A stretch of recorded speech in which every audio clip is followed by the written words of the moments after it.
I've taken a break and I've decided to go on a little fishing trip to soothe my nerves. There's nothing overstimulating about casting my line and waiting for that anticipated bite. Oh my god. Get out of there, get out of there. Oh my god. Here we go. Jesus.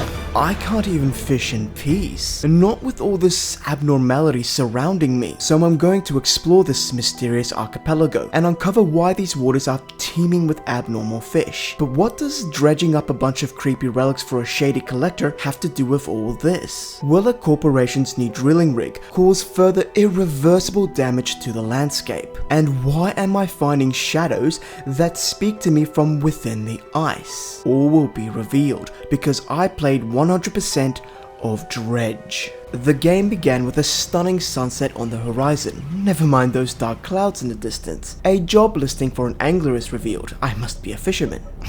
I look very rugged here. And never mind what I look like, that fog you're casually staring into will obscure much more than that.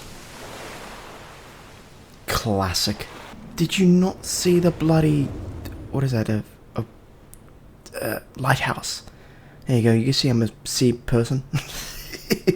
Luckily, I crashed my ship close to what seems to be a little town. As the morning light fills my eyes, I must have dragged my useless unconscious body to the wharf here. A short, rotund man, also known as the mayor, welcomes me to Greater Marrow and comments on the dramatic entrance I made and making myself familiar with the jagged rocks. Did you not see the lighthouse, he asks, which is what I just asked myself. But he is also glad that the new fisherman is safe. This must be my new job posting. Well, what is a fisherman without his boat? Mine was hopelessly damaged, so says the mayor. But he's preemptively had locals move my stuff to one of their vessels, and he will discuss that other vessel with me shortly. For now, get out there and catch some fish. But a word of advice, don't dilly-dally past sundown. That's when the fog rolls in, so keep tabs on the time. Well, no time to waste, the fish ain't gonna hook themselves. I mean, I just woke up from unconsciousness, but she'll be alright, mate. Oh, the visuals in this game look amazing. I really like the art style. It's quite beautiful. Yes, very pretty. But staring at the sun ain't paying your bills, is it, mate? So I steer my vessel towards the rising sun with some appropriate sound effects. Put, put, put, put, put, put, put, put, put, put, put, put, put, put. I pop up myself to a location of bubbles in the water and I press F to start fishing. In this window, I can start the fishing minigame with F. As the cursor keeps rotating, I press F again in the green areas to help me reel in my catch. And on this occasion, I caught myself a blue mackerel. It takes 2 spots I see as I slap this fish into my boat cargo. 2, 3, 5, and this fishing spot has been depleted. A little further out, another location bubbling with possibilities. The portrait looks a little bit different to the last one. The minigame is the same, but 4 smaller green areas, so it's going to be a tougher catch, but nonetheless, I reel in a cod this time and it takes up 3 spaces, but awkwardly. You can rotate this thing, of course. That poor fish. On this occasion, I miss my perfect reel times. The consequence is that I lose the fish's progress, as indicated by the fishing line on the left. Can I actually just do nothing? I can just do nothing, and it does bring up the fish for me. But of course, you can see the time up there is just flying, so you don't really want to do that. But there you go, passive fishing. Passive indeed, but time is an important resource, so make haste or you're gonna make waste. Alright, time only advances when you're moving, fishing, or taking a specific action. Good to know, good to know. Another golden opportunity to fish, but alas I cannot here because I lack the proper gear to fish in shallow waters. But beyond the jagged rocks here, not fish but I see shapes in the deep. I lack the proper dredging equipment to harvest this spot, but a coastal location, and this is a blue mackerel. I have the equipment to fish only in the coastal spots at this time. Okay, it's been depleted, and it is 6:30 at the moment. So select your lights by holding E and toggle with this.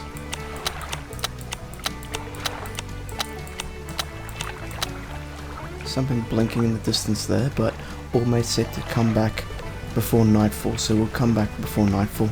The town is within range, but I can't pass up the fishing spot at the mouth of the bay. But instead of the usual, I get arrow squid, perhaps an indication that different fish appear at nighttime. Exposure to fog and other things increases your panic. Bright lights and sleeping will reduce it. Okay, a light. And I think that eyeball at the top will be my panic. I know this, but for people who don't know this, that is what it is. I have played this game before, a while ago, so here I am recording it this time. There is a red beam in the distance. I actually don't remember what that is. Anyhow, I dock my vessel and the mayor greets me, like he's been waiting all day to discuss the matter of my previous boat. As it was badly damaged, Old Mate here is willing to sell me this current vessel, mine to own. He proposes a loan. Until the debt is paid off, a tiny portion of my fish sales will go towards paying it off. Okay, sounds reasonable. I can sell my fish to the local fishmonger, thus also keeping the populace here fed and upholding my job as the town angler. Apparently the town fishmonger is open at all hours, which is nice for me. This is Old Mate Fishmonger. Alright, let's go to the fishmonger. Yeah, he's a very friendly looking fella. You're the new fisherman, eh? Surprised they found a new one so fast. New one? So what happened to the other one? Apparently the last fisherman wasn't the type to last out there. No time for small talk it seems. He says he will buy everything I have and informs me to make sure it's fresh. Generally speaking, the fresher and bigger the catch, the more money I make. Also, some species just sell for more as well. He suggests to sell my fish here for the moment to pay off my debt, which is fair. Upon closer inspection, all of my fish, even though they are the same types, they come in varying sizes, so their sell prices differ ever so slightly. I can sell each one individually, or I can press and hold F to sell all of my fish, and I make 160 dinks. Oh wait, this ain't dinkum? And no matter, I paid $24.12 towards my debt. The mayor must have had his ear to the door as he meets me outside again as I leave, but I forgive his eavesdropping because he gives me a research part. I can also visit the shipwright to make modifications to my ship if I wanted to, so I do go meet the Sheila who can make said modifications. Payment will always be upfront and any work she does will take installment time. Furthermore, any damage I receive to my vessel can be patched up by her. Beauty mate. I peruse her wares and I see the rods I need to be able to fish up shallow prizes. To the astute, you'll notice that as I'm hovering over these, my rod sections are highlighted on my boat cargo, meaning I could potentially have two types of rods on my boat at all times. She also sells mochas that have their own inventory slot destinations, as well as light sources. I still have $25-ish or so left to pay off on my loan, so I don't buy anything at this point. Wait, did that boat only cost me $50? Bargain! I check out the research tab and with that gift the mayor gave me, I invest my first part into unlocking the flexible fishing pole that allows me to catch both coastal and shallow fish. Why get two separate rods when one can do it all, right? But I'll need one more research part to unlock it. I decide to call it a night and I sleep until morning. Take note, as you sleep the panic eye at the top eventually closes, meaning I am no longer panicked. Early mornings I will wake up at 5:19.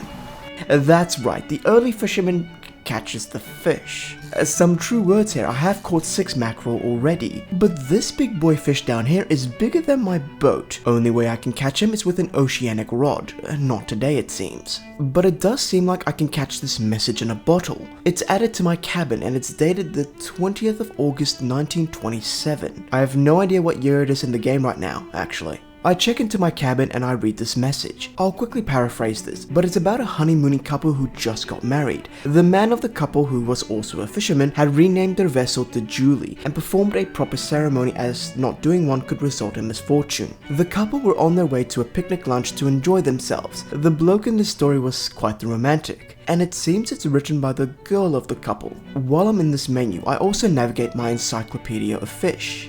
So we have discovered 3 out of 230 fish, and if I'm going to be doing this as 100%, I will need to catch all 230 of these fish. Well, there we go, in time. You heard him, 100% of this encyclopedia will be a main goal. For now, small goals, and my inventory is chockers at this point, but it's also getting late, so I might dock at the other town across the bay from Greater Marrow. Well, not surprisingly, this place is dubbed Little Marrow. I get into some small talk with the dock worker here who cherishes his job. He likes the fresh air without having to get on the water. Apparently that thought terrifies him. Fair enough, mate. I enter a trader's shop with an older gentleman looking to buy any trinkets from me, which I don't have. I have a cargo full of fish and no fishmonger here. So as the sun sets, I steer myself to where Old Mate will buy my fish. Funny enough, I can see the lighthouse very clearly from here, as well as that odd red beam in the distance. It must be a nightly occurrence. Now, Old Mate Monger. Yep, I'm calling him that. He says that he's got a special order for me to fulfill. The order is for 1 gulf flounder and 1 grey eel, and they will take shallow fishing equipment. Cheers for the heads up there, mate. For now, another $129 for my cargo and nearly $23 off my debt. It's nearly paid off now, I think. Because it's nearly paid off, a little bit of nighttime fishing is in order, despite the fact that the mayor has warned against this. For one, my current light source is inadequate. I can barely see in front of me. I think this contributes to my panic shooting up drastically. I have a red eyeball suddenly. Nothing like catching some squid to soothe the nerves, I reckon. But it's time to head home. Alright, Mike. Oh, goddamn, that thing just came out of nowhere. Oh, of course, my... Wow, that's a lot of rocks. I don't recall those rocks being there. Oh, Jesus. And in all this excitement, something slithers aboard, making a little creepy sound effect in doing so. My guy is absolutely freaking out right now, so let's go for an hour nap or something. Instead of a nap, a hunched Sheila who was walking down from the lighthouse stops a short distance from me. She looks at me with concern and visible apprehension. "Why are you here?" she asks. I tell her I'm here to fish, and she brushes off this statement, saying that there's nothing here for someone like me and that I should just move on. What a rude Sheila, I think to myself as she shuffles herself back the way she came. As I make my sail to Munger, he comments on the fact that I should get some rest. Tired eyes don't fare well on these waters. You don't say. Oh, goddamn, that thing just came out of nowhere. But that small sail was enough to pay off my debt. It is nearly 5 in the morning, but Old Mate Marcus here is walking with a pep in his step. He states that the town is growing, partly thanks to my loan payments. And as this is the case, Shipwright Sheila has expanded her services to being able to do proper upgrades on my ship. So after a much needed nap that takes me well into the morning of day 3, I visit the dry docks. It is the same Sheila here, of course. I think Stella will suffice, and she can make significant upgrades and improvements to my vessel at this dry dock. We're talking extra space, more attachment points, and even superior hulls. This is all sounding very good to me. I need to supply materials, of course, which Stella says I can scavenge from around the coast at shipwrecks and such. The upgrades window pops open and I have a quick peek. It's nice of her to say that whenever I have said materials, I can't just leave them here. She will store them until I have everything I need.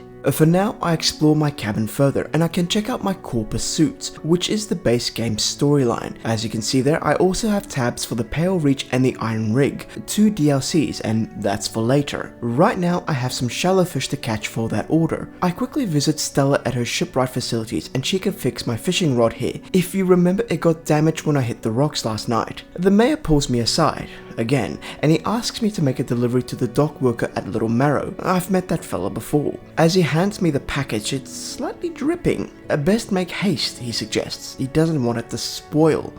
Must be fish for sure. I didn't want to disappoint, so I head out straight away. I make sure to go fast. I also snag up some catches along the way, of course, and the dock worker meets me when I arrive.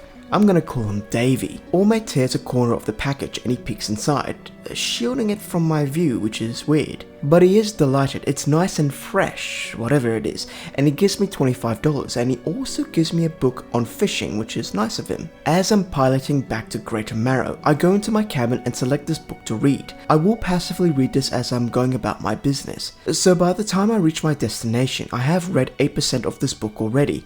Good stuff. The speed of my boat.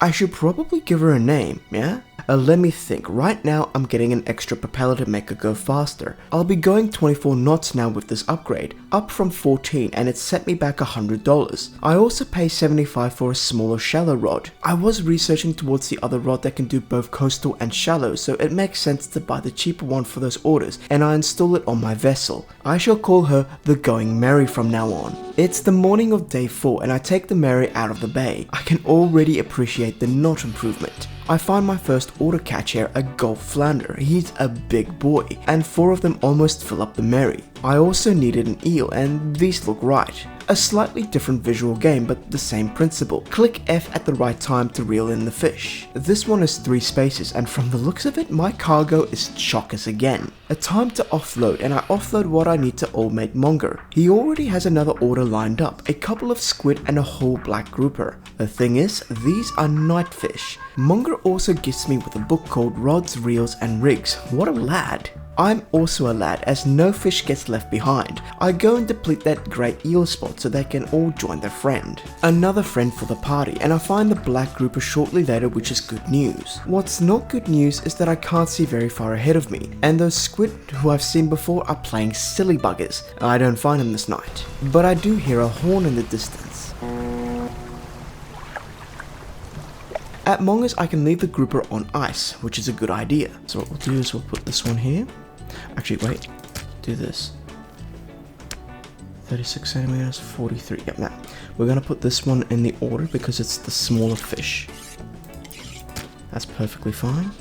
I searched the night, but I found no squid. A new dawn rises and the squid have gone to bed. I read while I fished, and I have finished that sustainable fishing book. So what we can do is we go back into our cabin, go in here. So because we read this, there's a 10% chance to not reduce the fish stocks when catching a fish with a rod, which is really good stuff. Rods and reels and rigs. Alright, let's read this one. After I made some sails, I wanted to better prepare myself for the next nighttime squid hunt. I get Stella to install a cloudy lens on the Going Merry so that I can hopefully see a little bit better in the fog. That cost me 180 buckaroos, by the way. I'm killing time until the opportunity tonight, and I've been spotting this message in a bottle that's a little bit out of the Bay Area. It's dated the 21st of August 1927, so the next day in fact after that previous message. I'm gonna paraphrase again. The honeymooning couple had a slight accident yesterday at the shallows behind Greater Marrow. A rock seemingly appeared out of nowhere.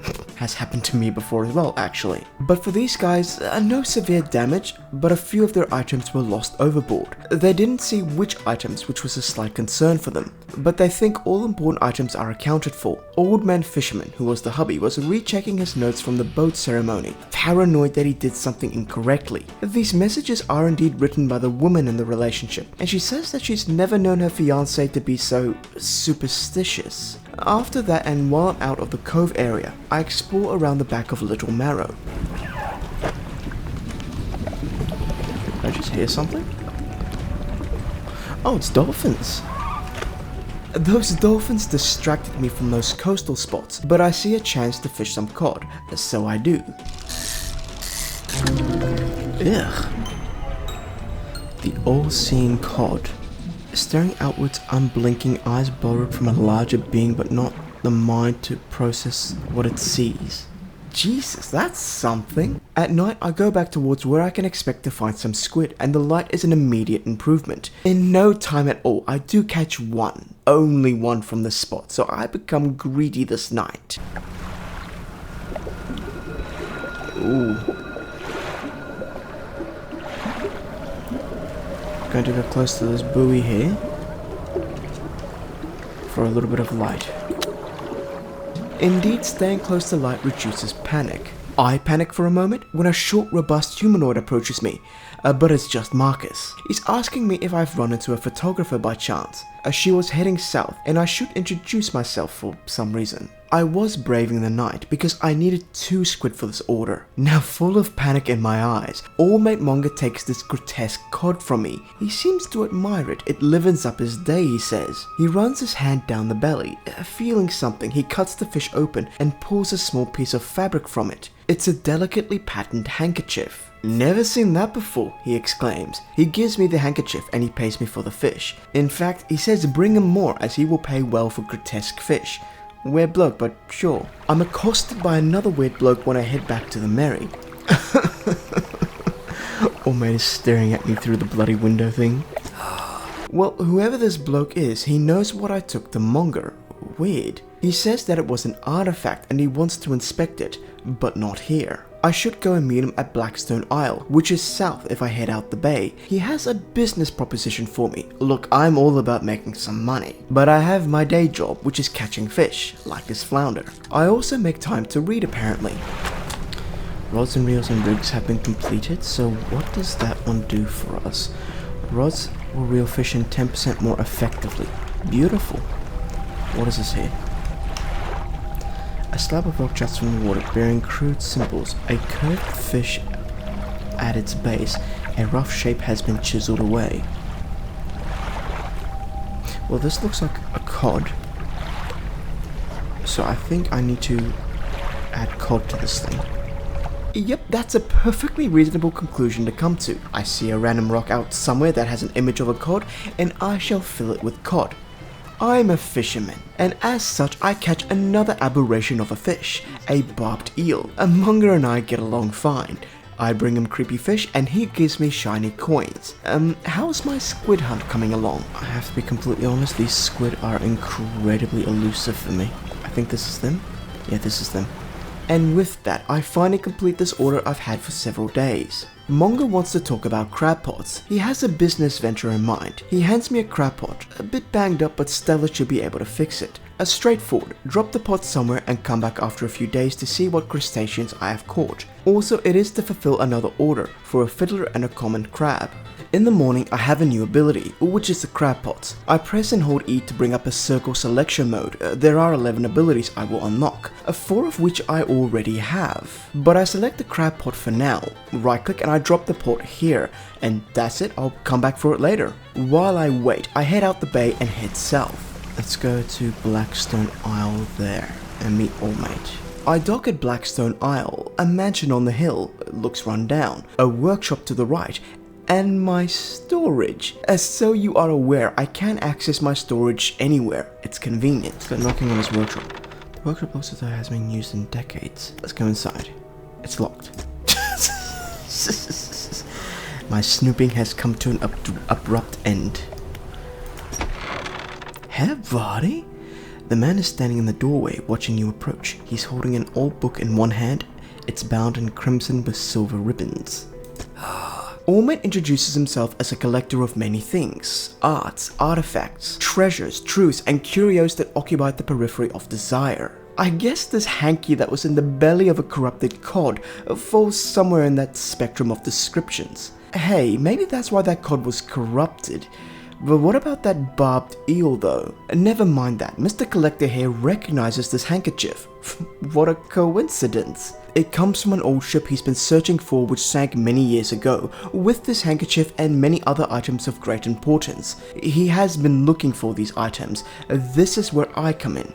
My proposition is this, I will outfit your vessel with equipment that will let you dredge the wrecks and dark depths. Okay. Find me these lost relics and I will reward you in ways beyond all imagining. Well, he had me at rewarding, but he says I don't need to give up my day job. So yeah, alright, a little dredging on the side sounds good. Yeah, sure mate, I do need some dredging equipment. A Mr. Collector must have knowledge of boats, because he attaches the dredging equipment to the Going Merry. He's looking for a ring, necklace, watch, music box, and a key.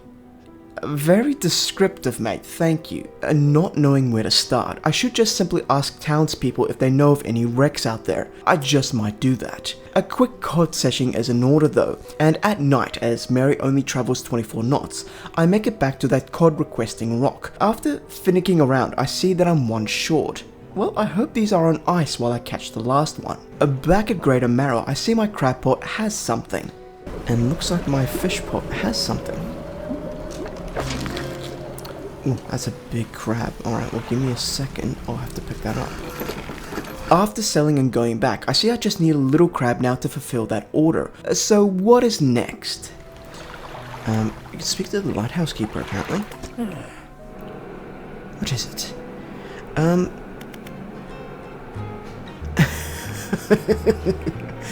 I like how I can ask the lighthouse keeper, do you know of any shipwrecks around here? Her job is to, prevent such occurrences. So it's pretty much asking, hey, do you suck enough at your job that there is a crash out there somewhere? She eyes you suspiciously.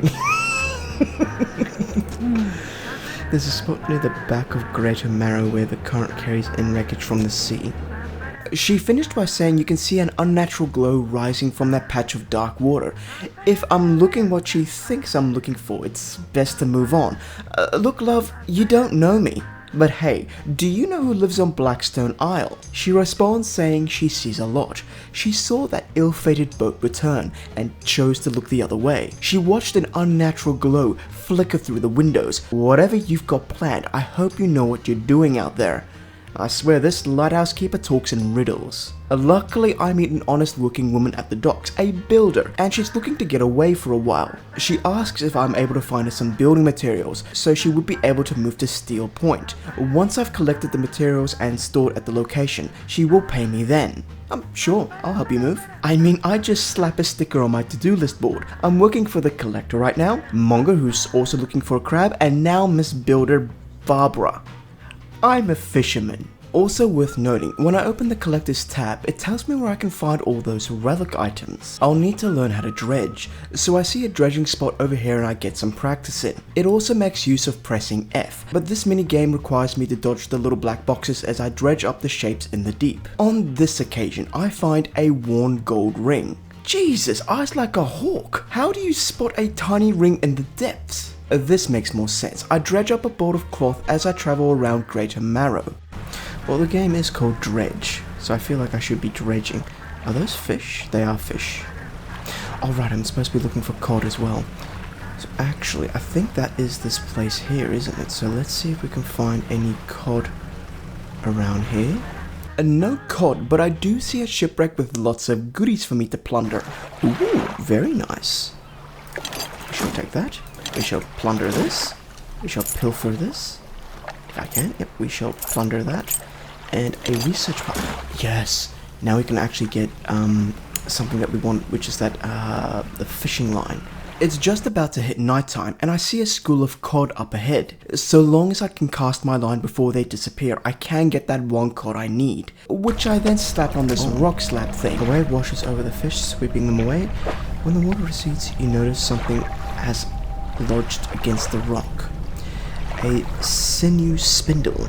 Hey, that's a nice little thing. This is also nice. Not little, but I dredge up big metal scraps which will be useful to me later. I then catch that little crab I need for Mongo as well. The pot also looks like it needs to be repaired by this time, which Stella can do for me for $15. I spend that research part on that flexible pole, which was that final one I required to unlock it. I don't get it yet, but I can buy it from Stella now, but not before she hands me a book. I guess she saw the panicked eyes and thought I could use a relaxing book. Look, this is not how I relax. I need to catch fish. So I sell my old rod to her, as well as the other one I bought, and I buy that flexible upgrade. I wasn't paying attention on how much money it cost me or how much I had. It was $450. Luckily I had enough, but imagine if I sold all my rods and I didn't have enough to buy this one. It would have been a shocker. Mongo takes this common crab and the order is done. He says he's got plenty more pots for sale. I might actually do that, it'll be worthwhile. He has one last request, but he preemptively asks me, what do you think happens to someone who eats a deformed fish, like that all-seeing cod? They probably get sick, mate. Well, perhaps, but I want to know for sure. Bring me a mutant fish, any will do. Just keep this between the two of us. Mum's the word, I guess. No mutant fish yet. I visit the dry dock and I add some building materials here. I go for a little extra engine space. As you can see, there's materials and $100 and I can add 2 extra engine attachments. So when she's done, I get her to reattach the current ones, really strangely. I'm sure this is not how engines should be fitted to a vessel, but hey. I get a third one, so now my boat speed is 44 knots. And I spend the last materials on getting 4 net spaces. I can now buy trawl nets so I could passively haul up fish as I navigate around. And not time for that yet, but I do show off my 44 knots per hour. I wanted to sell some trinkets to old mate here, but instead I find a grieving father. Grieving for a damn good reason. He recently lost his son to the cruel ocean. He was on a ship that sank and the father noticed that I had dredging gear. He asks if I could potentially look for his son's belongings, specifically a bronze belt buckle. I shall oblige and I'll go look for it. I forget about Trinket Man and I go looking for this dredging spot. These are bolts of cloth, so not this one. The night scared me back to dock, so I sell some trinkets to trinket. Yep, that'll do. Plus, I store any scraps and boards I have dredged up in my storage. After more of the same, I came across the bronze belt buckle at the back of Little Marrow. A bronze belt buckle, okay. I don't know about Old Mate, but it looks like his son was a pirate, from the looks of that ship. The father does recognize the belt, it was his son's. He gives me a research part which is very useful to me. As you can see, I dredged up another one today in fact. I meet the local painter who says he can make visual decorations to the Going Merry, and who I shall now name Pear. In this case, I get him to put up a bunting. A small rope thing appears on the side of the Merry. I've no idea what this does, but okay. I have 2 research parts. I can unlock better fishing rods, engines, or crab pots. I want to work towards a crab pot empire. I want lots of them for passive money and other things that they can catch, which you'll see later. So I do unlock the large one at this time. I also get the faster engine as well. I see something in the darkness. Am I seeing a ship there? Oh, that is creepy. Oh, that is creepy. I saw a ship that... Can you go? Oh, wow. That's pretty cool. I like that. After I sell my fish to Munger, I see I can buy the large crab pot. It cost me $150, but to make money, I will have to spend money. While I'm in town, I hear a distant horn. I'm hearing something too, and I did see this before.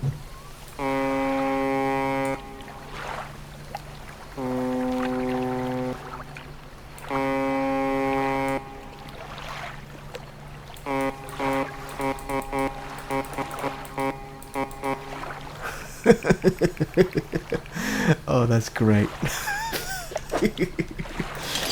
Alright, as you saw there, I bought that bigger crab pot and I slap it down here. Now it's the morning of day 11, and I want to upgrade my ship to the point where I can get the first bigger hull. A bigger boat means more fish. As I'll be looking for dredgeables, I pick a new book to read to keep myself occupied. Plus, according to this, there is a key relic somewhere here in the Marrows. For your reference, I'm here in the middle of the map, which is the Marrows, and then there are 4 key areas in all directions, which I'll get to later. For now, I see X marks the spot, so I'm going to head there, and at said location, I dredge up what looks like the silhouette of a key. There. This is the key, people. It's bigger than everything else in my boat. An abnormally large and heavy key. Oh, fair enough, it says an abnormally large and heavy key cast from an unfamiliar metal. The teeth of the key are curved and sway before your eyes like tendrils. Ew, Jesus. It's creepy as hell. Yeah, that does sound really creepy. There is a big sunken vessel here with lots of goodies to dredge. This is what my cargo looks like, and I haven't even got everything yet. That is wood, and it looks quite big, so I'll come back for it. So, I'm just minding my business, going back to the collector. Or was that the key that I just found, the red light? Oh.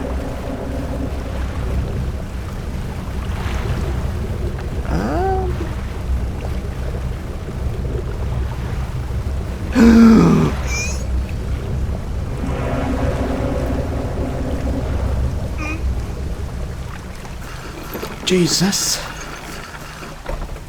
Phew, just made it. And I hand in this abnormally large key to Old Mate. But he grows agitated. Where's the rest, he says. But he calms himself and realizes that the paths must have drifted apart and must be far and wide at this point. To help me in this quest, he turns the pages in that warlock looking book he has, mutters something under his breath, and seemingly casts a spell on me. He has granted me the ability to cast haste to help me on this journey, which should take me to the Gale Cliffs according to him. I ask him what he just did, and he tells me about the haste ability. It empowers my vessel, but at great cost. Don't let it put too much stress on the engines. Good to know.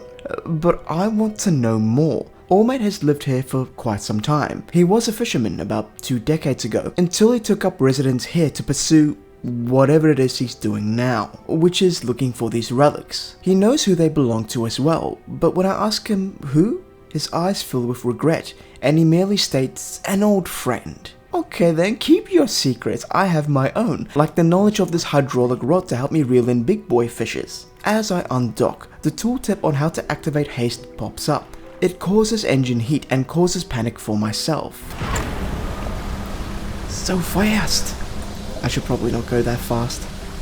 not during the nighttime. But that's pretty cool. Just as I fish up some squid, I hear something.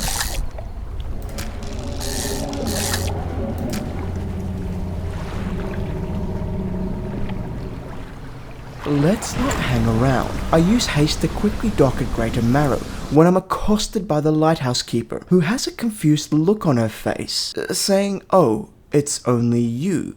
"Well, who else were you expecting?" I ask her. She says the engine sounded familiar, mistaking it for an old friend's. Well, as her old friend is nowhere to be seen, she leaves. Really weird human. Monger is also a weird human, but we get along fine. I sell him fish and he sells me more crab pots. That's 2 for my crab pot empire. I've gone back for those wooden pieces in the water and I have finished reading my book. Engines provide 5% more movement speed than listed. Nice. So we should actually be moving another bit faster now, actually. Now, back to that weird bloke Monger. He had a request, didn't he? Ugh. We found a host eel. Numerous glowing shapes flicker and swim behind a distended ribcage. The rest of the fish is withered and drained. Oh, that's grotesque. Well, I found old mate's meal. Let's go give him his feeding time. Yep, I found his supper. And he can smell it a mile away. He clutches it, bringing it close. I think old mate is looking forward to his dinner. So much so he pays me for it and he also gives me 2 research parts, which is a bloody bargain. But Monger says he hears a whisper. In the silence, his hands start to tremble, and his face displays anguish. Ooh, he ushers me out, making me sell whatever I have quickly. I'll be back for a bit more fish soup. Oh, the fishmonger door slams behind you. You hear the heavy scraping of metal bars sliding across it. Okay. Alright, I'll leave him to his romantic dinner. And I continue upgrading the Mary with new expansion slots. I have to get all the smaller ones in this tier before getting the bigger hull one. Luckily, all that dredging has already yielded a lot of what I need. $500 is quite a bit though. I also have to learn every first tier thing in a technology tree before getting the higher ones. So I spend these 2 research parts getting all of the tier 1 crab pots. I need to save some money. These crab pots still need to do their work, so I'll come back later. I sell some stuff to Trinket, fish up some flounder, and I go see how Monger is doing. His door is barred with no response.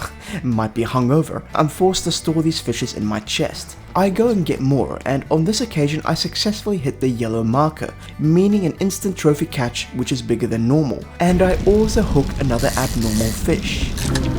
Ugh. What does that say? A voltaic grouper? An unknown green energy arcs and crackles over this fish's scales. It thrashes ceaselessly even after hours of being pulled from the water. That is nightmarish. However... Ah, crap. Yeah, maybe I should wait till Monger comes back. I don't want to spoil all my catches. Luckily, he is there in the morning, but by that time, some of my catches have gone stale, meaning he will pay less. Bastard. I get another crab pot and I go collect the ones I have. These are quite full of goodies, but they are worn and I simply repair them, which will be worth it as they can continually generate me profit. Profit which I spend on getting this hydraulic rod for ocean fishing, which will be these big boys, a shark today, and it sells for $87, which is several smaller fish in profit. Bloody beauty, mate. It's time to move to the next location. All my collector said I needed to head to the Gale Cliffs, and looking at that I can see an X marks the spot. But I make a pit stop on the small collection of islands. I see a person on the beach, a hooded figure wearing blue. I get Lord of the Rings vibes from this fella, and he begs me for a fish, a blue mackerel. Yeah, sure mate, I can do that for you, in time. For now, I see I can barely fit 2 sharks on the Going Merry, so I really want this hull upgrade. Guess what I see? We got some orcas here, or killer whales. Run over the orcas. Run over the orcas. The orcas escort me to the Gale Cliffs because they're awesome, and here I meet a traveling merchant. As someone who is a traveler and merchant, I will in fact be seeing her a lot in this game. At her little pontoon, I can access my storage, sell her fish, and ask her for shipyard attachments or floating dock upgrades, so we're going to get along just fine. She's also a bit of an explorer and having difficulty finding a few lost species of fish. On her list, an oarfish, gulper eel, Goliath tigerfish, and the coelacanth. I tell her I can help her by finding them. I also find that I can buy normal research parts and this refined metal from her. The latter is something I need for that hull upgrade. I upgrade my light by selling my current cloudy lens and replacing it with this halogen spotlight. Though I don't need a spotlight to see this natural disaster, a tornado, which I circumvent and make my way to Ingfell, where I can speak to 2 residents. This Sheila, who is trying to prepare a special meal for her partner. In these parts, they consider an aged conger eel a rare delicacy. The problem? Well, this good boy doggo would get at their attempts at aged conger eel before they can prepare it, so I'm asked to do it for them. Not a problem. This dog is like, don't blame me, boss, I'm just looking for the good stuff. I speak to a retired whaler. Apparently this town was very big on whaling before the whales started disappearing. And other than small talk, there's not really much more to this fella. Not much to me either. I'm a fisherman, and I prove as such with the catching of this black sea bass. And sometimes I come across strange things, like a message in a bottle. It seems to be an artifact manifest, which is all very interesting, but not really up my alley. What's up my alley is embarking at 2:30 AM because those conger eels are a nightly type of fish. This devil ray is not what I'm looking for, and neither is the next fish? Oh, Jesus, those winds are...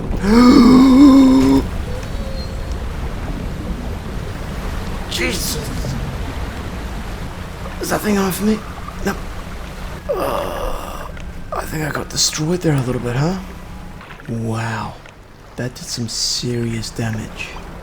Yeah, best avoid whatever that was. Luckily, Tina is around and patches me right up, and I soothe my nerves by hooking an aberrant bony wreckfish. There is another town on the other side, closer to the fjord inlets, but it looks like it's blocked off by rubble. But I find an old man on this side here. This hermit is in fact the only one left here after his wife passed away, as everyone moved to the other town because some cliffs collapsed blocking off the other part there. Herman here can't simply move back. He has a brother back at Ingfell and they had a falling out, mostly over family inheritance. This fella took a family heirloom, but when that collapse happened, whatever chased me before, it dragged their family heirloom into the fjords. Perhaps I can locate it. I investigate this blockage here and there is a shiny dredgeable spot beyond. First things first, I need to find this conger eel for that Sheila, so I find myself one now. I just have to let it age for a bit, so I decide to leave it in my storage, and I set my eyes on something huge.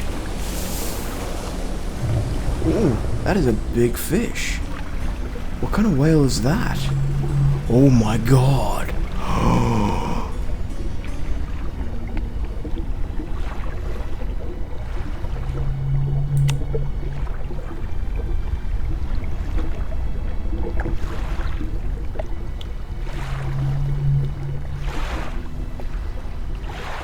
That is huge. I have spent 2 research points on the next tier crab pot, which reminds me about my other crab pots, and I don't get to them until the early hours of day 19. That eel in fact is rotting now, so it's perfect for Sheila. What would be perfect for me are some hull improvements. This will cost some money, and I have started buying massive crab pots that can last 6 days and hold a 5x5 space worth of stuff. When I see these glittering sparkles above a fishing location, it guarantees an aberrated fish. A riddled flounder. Baggy skin perforates with countless cavities. Ew. A singular shapeless mass spreads underneath. Ah, that poor fish. I know someone who's going to like this one. In fact, I had caught another monster shark thing, and I realized something. Oh no. Okay. I just realized that the conger eel is now completely rot. So I'm gonna have to discard this. Yep, I'm gonna have to recatch that one. But I caught this shady looking fella on the beach his mackerel, which he proceeded to gut with precision and eat the heart of the thing. Each to their own. He wants a tiger mackerel for his next meal. Needy fella, but I shall oblige. And I enjoy some sightseeing. Hey, look at that. I dropped my newly bought massive crab pots here at the Gale Cliffs, as I'll be spending some time here. This one has been here for a few days now and it's already doing work. I go recatch that eel I needed, plus I dredged up any materials I came across. I am a pro, of course. supposed to be dodging these things, not hitting them. Oh my god. I didn't fail at aging this conger eel. I got it to the intended Sheila on time, and I have 7 crab pots at this stage. This is pretty much going to be my crab pot empire. With an empire comes profits, and I'm able to buy this refined metal from Tina, which was $500, and I need to make another $500 to get that new hull. It is needed because I can barely fit one sailfish on the Mary. The other fish there was the tiger mackerel I found from Mr. Whispers here, but it seems he is still hungry for hearts. Well, if you ate the whole fish, you wouldn't be so hungry. He wants me to go get him a snake mackerel next. I pilfer an unfortunate vessel who didn't perform their naming ceremony correctly. This is a bounty indeed. Later, I see a similar red beam in the sky here at the Gale Cliffs, meaning that's where the artifact I'm looking for Mr. Collector is. It's where the hermit was, but behind the collapsed debris. I need to break through that somehow. Maybe I can break on through with a bigger hull. The Going Merry has changed her layout slightly, and I have a bit more space. I already have an abundance of materials, which I already designate to further upgrades, like this extra 4 spaces in the front. Sometimes when I'm looking for materials, I come across research parts, which I spent on the last tier 2 crab pot, working towards the final tier now. This reinforced crab pot will last 8 days, and it has a 6x5 space, which is huge. Now here's something to get excited about. It's 8 PM on day 24. I need to start collecting all of my crab pots. I have $80 to my name at this point, and by the time I finish this, it takes about 10 minutes to do this, but the game time pauses a lot. I now have $925, which means I made $845 from one session of this, money I spent on further upgrading the Going Merry. I decide to circumvent the entire outside of the Gale Cliffs, looking for materials. I find another message in a bottle, and I don't read it just yet as I'm gathering stuff from all these shipwrecks here. This one was a pirate ship. I know because I dredged up their pirate flag, which is a banger. Buying research parts is also a banger, and as I have a decent source of income, this is no problem for me. Once I have those huge pots, I'll be swimming in money. You know what else is swimming? At me. The thing is, I am specifically looking for a bolt of cloth, but... Oh, damn it.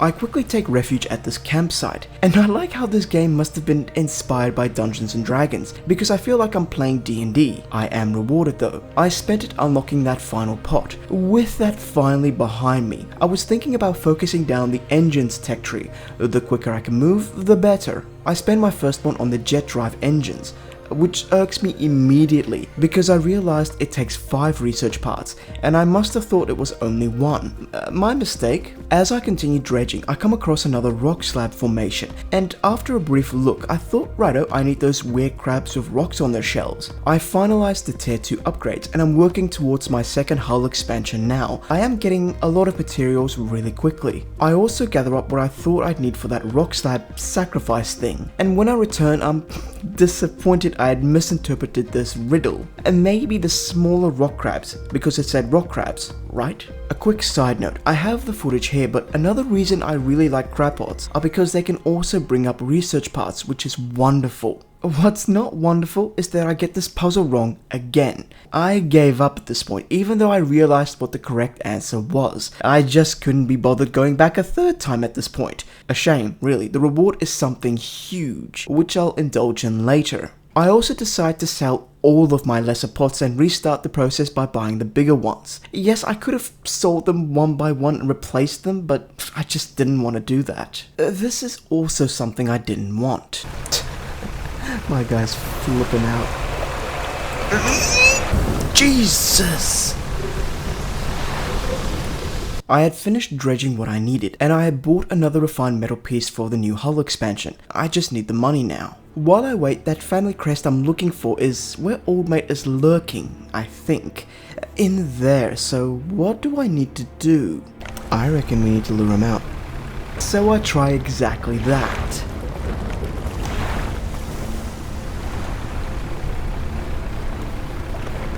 This is not a great trapper for luring him. Okay, can we do this? Yeah, okay. Come on, buddy. Of course. Bloody hell. Okay, I guess we'll try this again.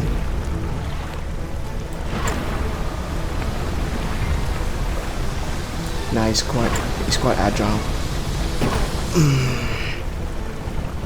Oh my god. Okay, this is critical damage. I need to get back. Oh wow, that is dreadful. Alright, the strategy is there, but the application of it was incredibly poor. I have 4 out of 4 damage marks. I think I was very close to dying. Not sure if you can die in this game. I'm not worried about death, as I do better the second time round. I lure him out and then I book it back around and come in from another entryway. I quickly look at all the spots, but none of these look like the thing I might be looking for. These are all common materials. So I go back a third time. This poor guy's just trying to get some sleep, and every day I'm like, have fun. However, on this pass, I noticed that there's a wall here and an area behind it. So I try to enter through the back of the Gale Cliffs, and I finally find the family crest I'm looking for, without annoying old mate. I never had to annoy old mate. Goddamn poor bugger. Anyhow, I give the family crest back to old man number 2. He is happy, but he feels that it should go back to old man number 1, with the message that old man number 2 is sorry and he wants to come home. After only a brief moment, old man number 1 agrees. He asks a favor though. He's been experimenting with explosives and he wants me to go and try it out because it's dangerous.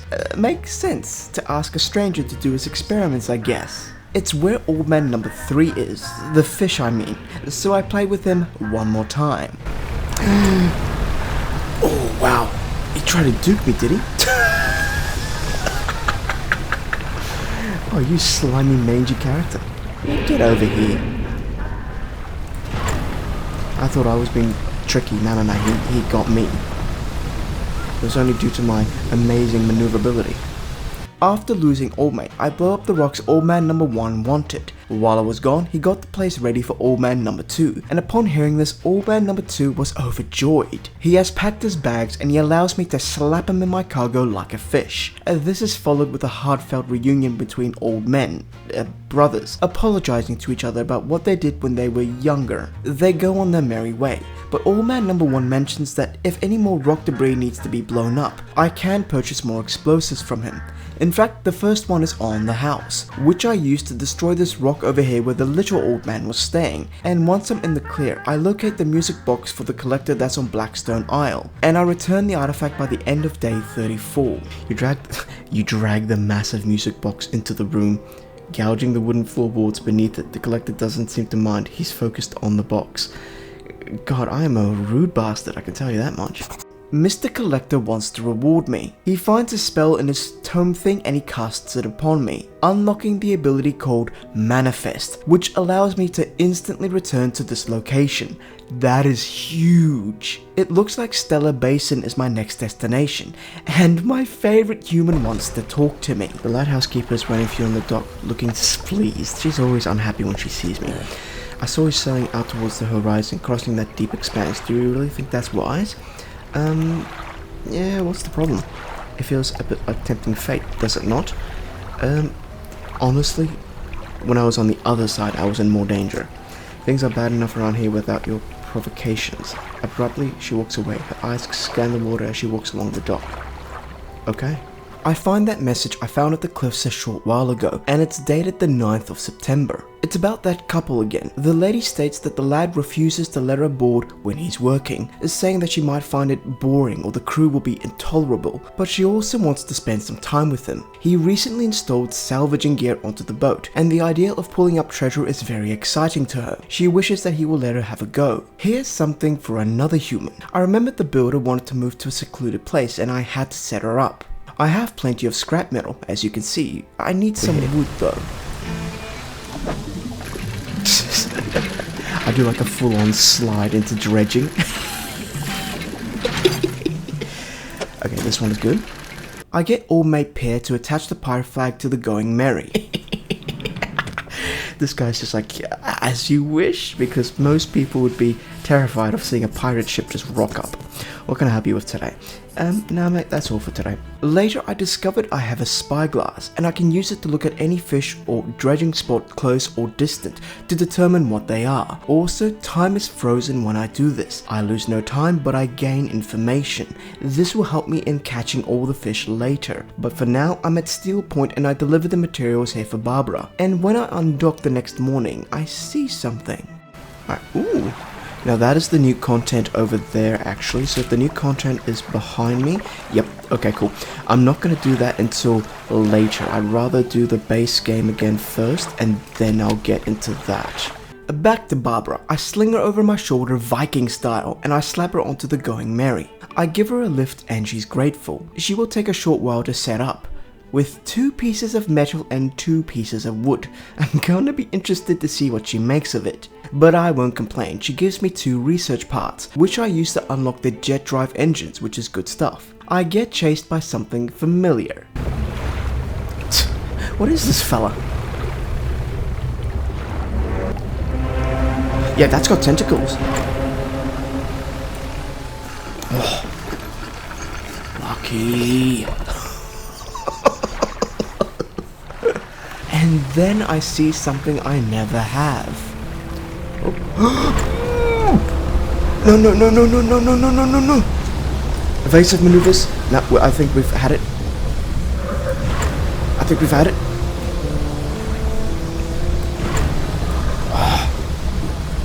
Yep, can we do this? We can do that. Oh my god, okay, watch him. Good lord. We need extra speed on this ship.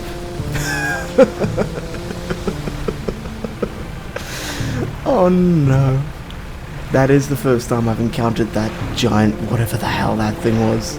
Luckily, I'm researching the speed tech tree now, and I get the bigger hull upgrade as I saved money for it. The cargo is looking much bigger. Because I just had that near miss with that manta ray, I decided to get the engine upgrade first. Would you know it, I can already get this. But I need some money. As I'm fishing, I have another look at my encyclopedia. I mean, I have a good look at it and figure out how this thing works. I will eventually have to refer to this thing a lot in my pursuit for all of the fish, and I decided that it's best to do it by location, which I can tell by looking at all the side tabs. That, and with the proper utilization of my scope, should make this as efficient as possible. As you can see, there is a species of fish, but then at the bottom there are 1 to 3 aberration versions of these, so this is going to be a bit of a grind. I'm going to make myself faster. I have 2 extra spaces, and if I get 2 of these single boys at this time, it's better than any of the 2 space engines I can get. Whenever I scope a fish I haven't caught yet, it comes up with question marks. It is such a powerful tool at my disposal. That was a sturgeon, by the way.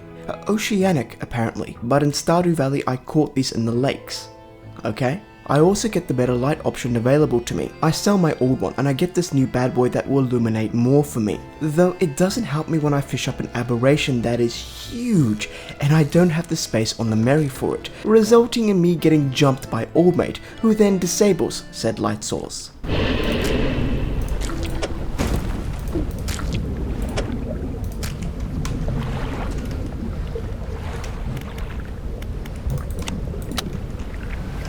I can't see anything I see, so it's taken out my light, hasn't it? Okay, I think this is where we need to go. I also lost an eel back then. I better increase my cargo space by 4 spots, I reckon. I also do something you haven't seen yet. Quickly manifest. No. We want to manifest. Wonderful. This is very, very helpful. And because it's so early in the morning, just immediately come this way.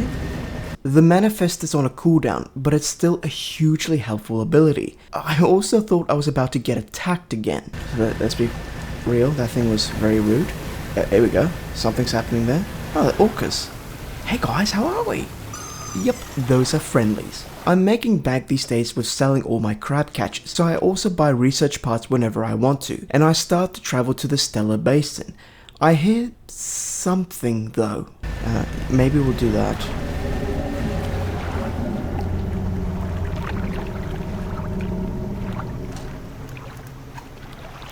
I think you people can hear that. I think I've got the sound effects turned up at least on the game. The music's turned down though. Stella Basin is over here, but I also notice a giant red circle to the south of it. I come across a huge sunken vessel. That's terrifying. I was expecting to dredge up something awesome, but just a flag on this occasion, which was a little bit disappointing. The next discovery wasn't disappointing. Hey, a dog barking. Hello, doggy. There is a skinny brown dog leaping around in the shallows. Occasionally it lunges at the water, snapping at some small silvery fish. Its technique is ineffective. I engage in a little D&D role-playing, throwing some scraps into the water for the dog. He gulps down seawater in this instance. As the minigame progresses towards the sand, I try again, and he eats dry scraps, with sand this time. And finally the little bugger takes some fish from my hands, allowing me to pet him. Doggo follows me eventually, and like cargo, I can slap him onto the Going Merry. Now that was a pleasant encounter. Here's the next one, 5 seconds later. Oh. Jesus! Oh my god! Okay, I won't fall for that again. Jesus Christ. I arrive at what seems to be a huge expanse of ocean with an island surrounding it, kind of like a volcano that had its center sunken beneath the outer parts. I also see Tina's pontoon here, which is really good news for me, which also means this is my new home base for a bit. At least these waters look quite shallow. So we have a firefly squid. Speaking of fireflies, there's a bunch of bright lights in this area. Now here's a healthy sounding fish. What's this? A Constantina barracuda. I don't know what that means. Its body extends, then collapses together with each gasping breath. Nature dissected into mechanical mode. Oh god. I can tell you one thing, the creator of this game did a wonderful job of describing these creepy fish. It makes me shudder reading these things. I see a dredging spot towards the center, where giant squid-like tentacles are writhing. It's very daring of me to do some dredging literally on the cusp of the abyss. Jesus. It's genuinely terrifying. There is also a damaged pontoon on the opposite side of the basin, which turns out to be a research outpost. I do some looting, because I am waving a pirate flag, and the only other thing of note here is the old broken generator. I've been hoarding 6 research parts till this point, and I start spending them willy-nilly. Some troll nets sound good at this time. I also see a rod that catches everything. Almost. I want this. And then I realized I had a message from somewhere. The 14th of September. She had not written in a few days. She's been afflicted by some strange chill which conspires to fog her brain. She can't seem to keep warm. The ink is rubbed off, but while most of what they hold up was junk, they did find a large wooden casket which put the entire crew in awe. The next is in her own words. The next moments I remembered clearly. When they pried open the casket, crimson cloth spilled out onto the deck. The crashing waves rose to fill my ears. I hear them still. He stared down into the open casket, turned to me, and in his eyes, I saw the void. The page has been torn off here. I read that one because I found another one over here, and this is the 6th and 7th of March, which predates everything else, but this is when the couple came to Stella Basin to see the lights, and this is where the fella of the relationship first proposed. A short distance from this message, I find an old fortress, and there is one human here, a researcher. She's here gathering samples from Stella Basin, and she was originally at that research post I visited before, but it got attacked. A large creature emerged from the depths and destroyed the outpost. It now resides in the center of the basin, and so that giant squid thing. Back to her research, she's looking for these things, so I need to find these and bring them to her. Also, seeing as she's the only human here, I ask her if she wants to look after this good boy doggo. A moment later, her portrait has changed and Scruffy is now her friend. She also has a smile now, which is a nice touch. I also spy a new type of fishing, which is abyssal. Sounds delightful. What's also delightful is that this thing on the shore is not a giant crab in disguise. In fact, there is some good loot here, most notably the map fragment. Yes, that's also a hammerhead shark I dragged on board the Mary. I have a few specimens for the researcher, and it's this glowing octopus and the firefly squid. The last one, the Aurora jellyfish, is a coastal and needs to be caught with a troll net. I have the first level troll net unlocked, so this should be enough. Plus, it's time for round 2. Oh yeah? You wanna have a go, mate? Can't catch me this time, can you?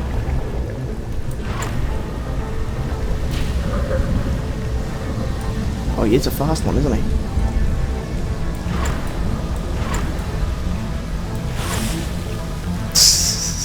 Okay, those two little thingies really helped this time. I was able to outrun him fairly simply. I was back at the Gale Cliffs because I needed to pick up all of my pots, and to do some dredging as I wanted to further upgrade the Mary. In short order, I have all the tier 3 smaller upgrades, and working towards the new 15 plus hull expansion. I spent some research to get the versatile rod, which I can use in pretty much any waters, except ocean of course. It looks mighty fine attached to the going Mary. During the night of day 48, I'm back at Stellar Basin exploring these oceanside villages. A different vibe here, it's nice. My ship isn't big enough to cater to oceanic fishing and trawling at this point, so I switched to the trolling net because the researcher needed something specific. I haven't trawled much in the game, but I give it a go. I set the net behind me and I let it do its thing. So let's see if we can catch this one thing that she needs. Okay, so something has been caught. Okay, so it's called a red snapper. So we needed a Aurora something, didn't I? Yes indeed, that is the thing you need, but being named Aurora should give you the idea that it's a nighttime thing, but I do discover this having a look at my PDF 5 seconds later, so this night I do get him, rather quickly actually, and I pass it on to her. The next part will be a problem. Reason for that is the next specimens are deeper down. In fact, some samples are where that big octopus boy is. She has an idea on how to keep the creature at bay, but while she works on that, I need to fetch some prototype parts from her old research lab. I don't get to that right away. I go and empty all of my pots and a whole bunch of new things are here. My pet hate here are these crown of thorns specimens. They are really big. Here are my thoughts. Yeah, these things are really big, aren't they? The hell are these things? A crown of thorns. Yeah, I'm not a huge fan of this location. These crab pots, those, whatever the hell those things are, I'm sure they sell for. These guys sell for $10? Oh my god. I mean, this little thing sells for more. Yeah, this is not a good location for it, if I'm completely honest. Yeah, this is a horrid location. Yeah, this area takes a long time to empty all my crab pots. Now, I had already pilfered this outpost before, to my knowledge, but I'm back here again. I must have rolled a natural 20 this time on my investigation check, because I do find the prototype parts I'm looking for. I hear a roar again in the distance, but it also makes me pause and see something.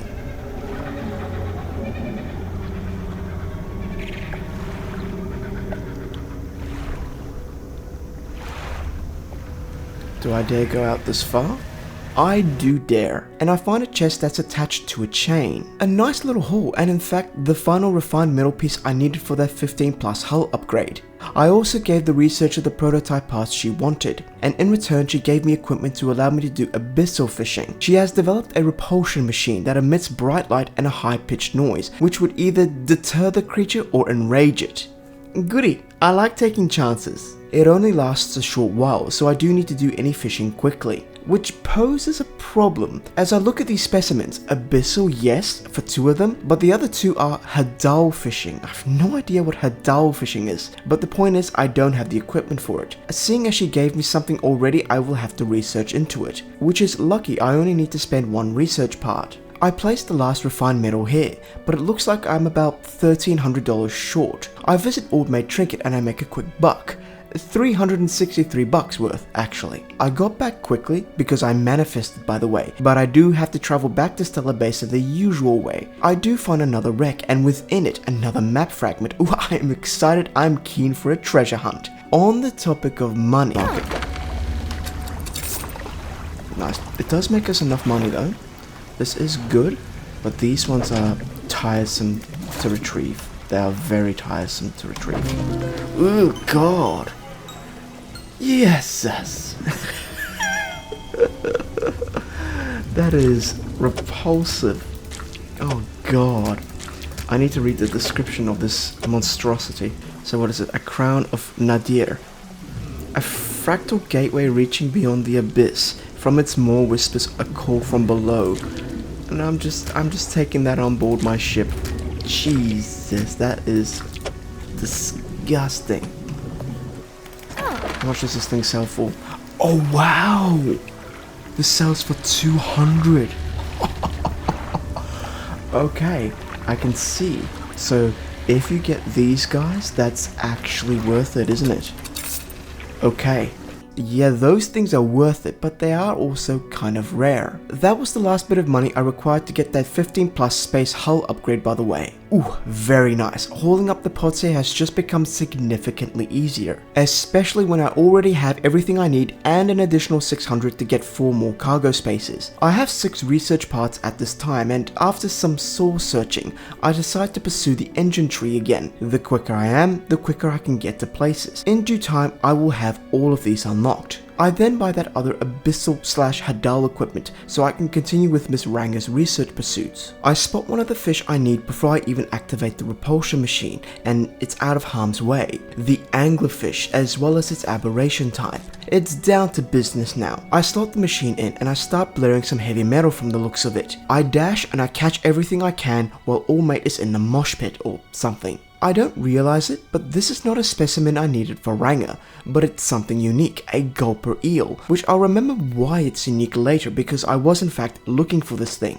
Here's one, a snailfish, and next a giant amphipod. Now while I was here, I also dredged up what was that ring I was looking for the collector on Blackstone Isle. I returned to Miss Ranger and I make the deliveries and realized the gulper eel wasn't what I was looking for, though it did look similar.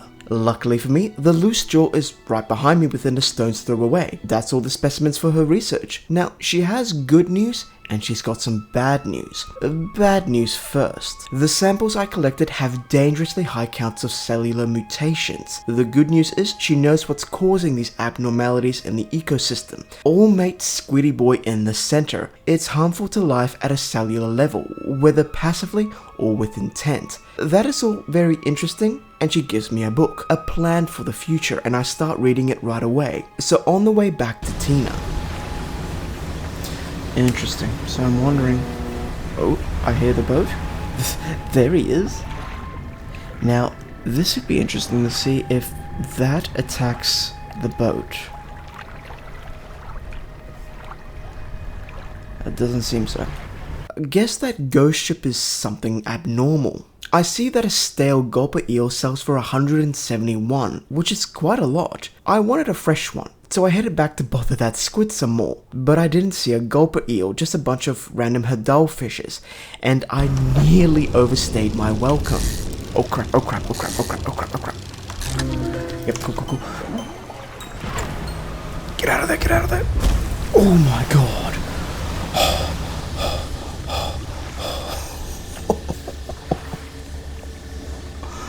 Wow, okay, I just dodged that. I've gotten into the habit of uninstalling all of my fishing equipment to make room on the Mary to make these crab pot sessions a little less painful, and I have the second last engine at this point. While I had all my equipment taken off, I went ahead and explored and dredged the entire basin. I had room for a lot of stuff because all of my equipment was off, of course. This mighty fine looking vessel was among my pilfering sessions. 3 research parts dredged up means I have what I need to get the fastest engine in the game. It also looks like only 3 map fragments were needed to complete this treasure map. I studied this piece of parchment well, and it took me a few goes, but I found the treasure. Yeah, no, so I've already found this. It's this, chest. Okay, well, it looks like I found it by accident because I saw it. Okay. Damn, I wish I actually didn't find that. Oh well, what can you do? But that was a really good find. That was a very good find. Can I sell those now? I wonder if I can sell those pieces of map. And then some other poor sword would be like, oh, that must be some treasure out there. And then they get very disappointed when they find out that there is no treasure for them. Anyways. I do like this game, and actually what we need to do is I need to look at the achievements, because I've got half of the game's achievements before I started this, 100%.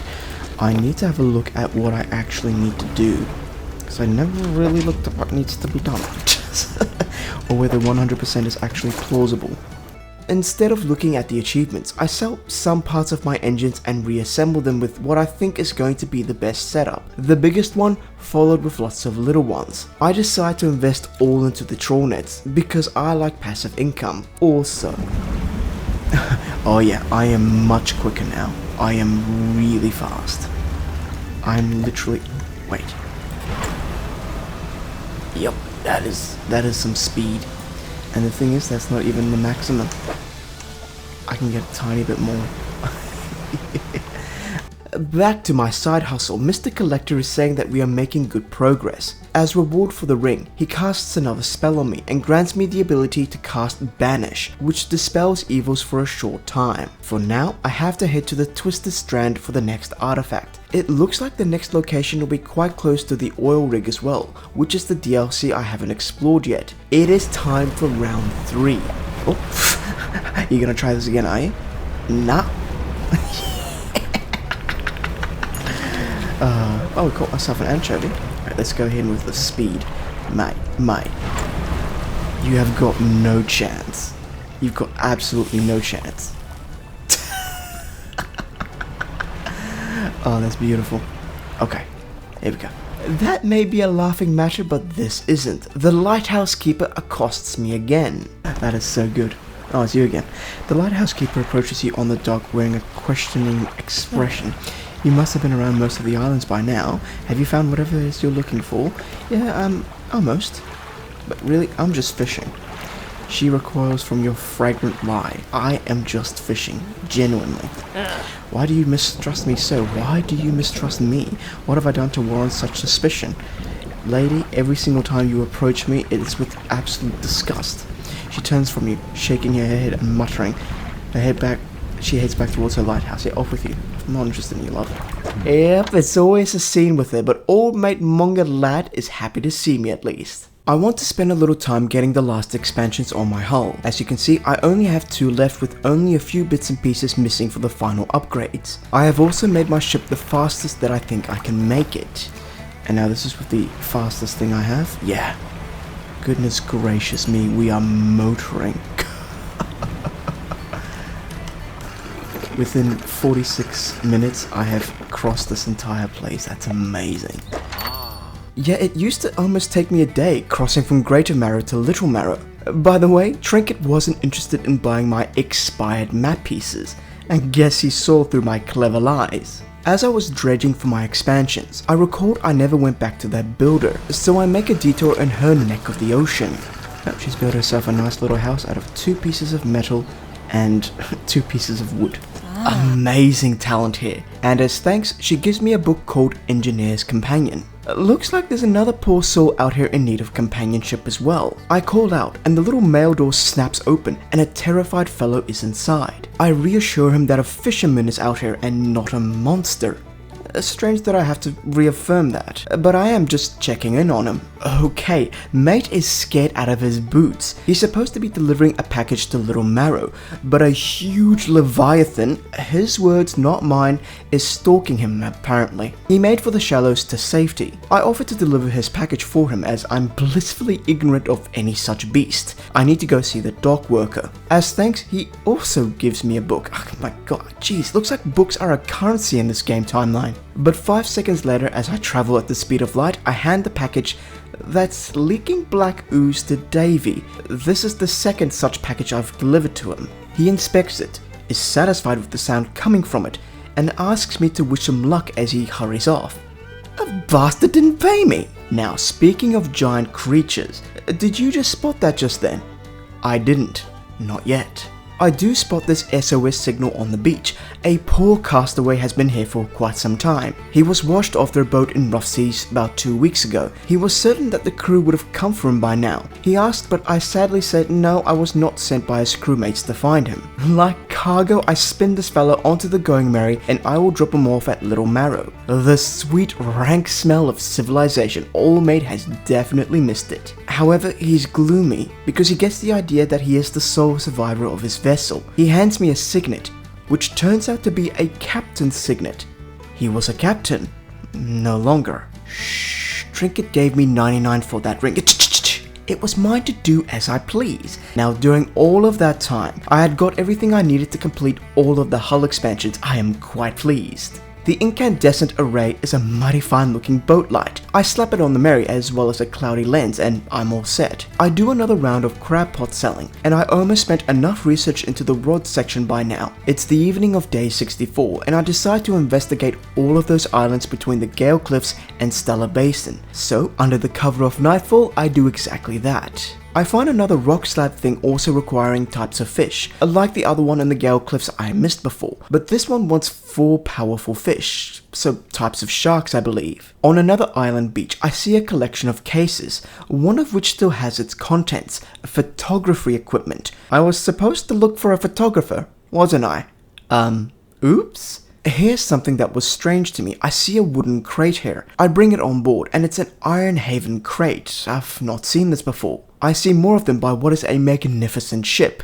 This is a really big vessel. I wonder why it sank beneath the waves. I find another hooded figure, this one clad in yellow. I've seen this before. It looks like old mate Yellow Mellow here wants a red snapper. I have an unfortunate accident shortly after.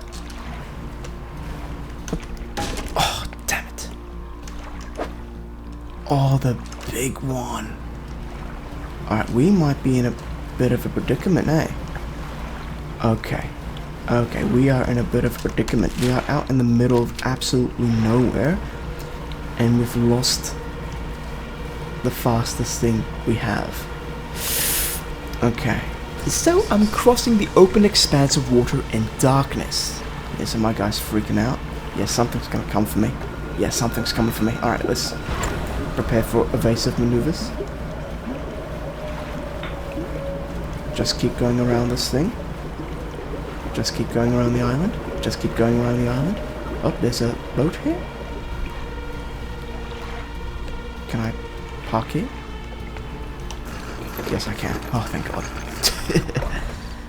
It's the photographer, in fact. Oh, alright, let's rest. Good stuff. Alright, photographer, hello. After a brief chat, I told the photographer that I have her equipment she lost nearby.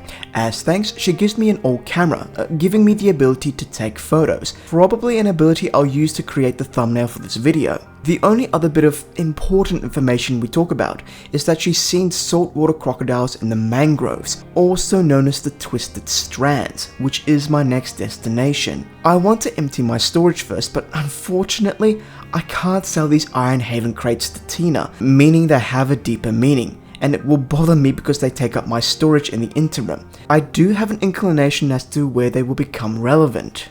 Before that, I visit Little Marrow again, and Davey is looking a little sick. He seems paralyzed with fear. I try to engage him with some conversation. You know, maybe a little something for me, because I delivered whatever package it was that has done this to you. All self-inflicted, it was your choice. A drop of dark ooze leaks from his ear. His breathing becomes labored, and his expression turns to anger. Look, I asked for a fair day's pay for a fair day's work, and he kinda got a little angry, so I admit, I kinda got a little angry. So I left him to his sightseeing.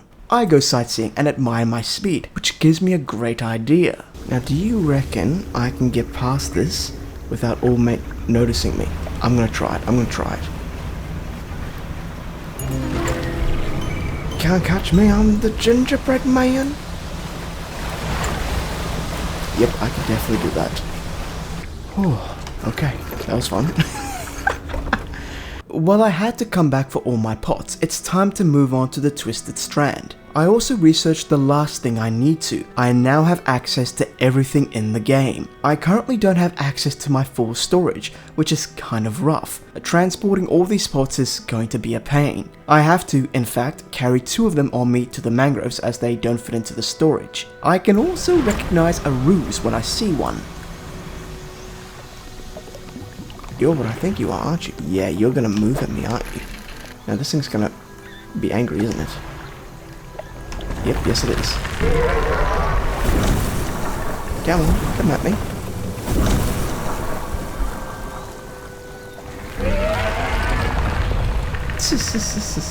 Okay, enough of taunting the wildlife. I make my way to the Strands. I do see Tina here, which is nice. I retrieve all my pots from my storage and I chuck all of them here, as this will be my new hangout. But before I go exploring the mangroves, I head in a northeasterly direction. Alright, here we go. Here's the iron rig. So that's there. What is this giant thing over here? I don't know what that one is. I have no idea. I've not seen that before. Anyways, let's get this started. I want to see what this is all about because I'm seeing their crates now. And their crates are annoying me because it's taking up all of my inventory. Yep, I have the Iron Rig DLC, so I see the image of this thing every time I start the game, so I had an idea on where those crates were coming from. I dock at this metal wharf and 4 giant metal legs stretch into the ocean. I go to the elevator like I'm invited. But anyways, old mate Hardhat here greets me. He welcomes me to the Iron Haven Corporation's new drilling rig. Well, supposed to be drilling if it was on schedule. It seems they are running into supply issues. Explains why I'm coming across their crates. Well, I'm all in for some trading. As expected, I'm a civilian with a boat. He's asking for help in supplying them as their boats keep going missing. Take this out of my inventory. Take this out of my storage. Thank you. You can construct something apparently. Deliver the missing shipment to the rig. That ought to be enough to get the generator going. I'll get these materials sent up to the main platform. Jesus, they built that as quick as wow. Jeez, these guys can build their facilities in record time. Plus, I have a location I can give these crates to now. In the meantime, Philippe here says they have a fuel problem. While he dwells on that, he says I should go meet their scientist as he's interested in the local fish species. The science lab.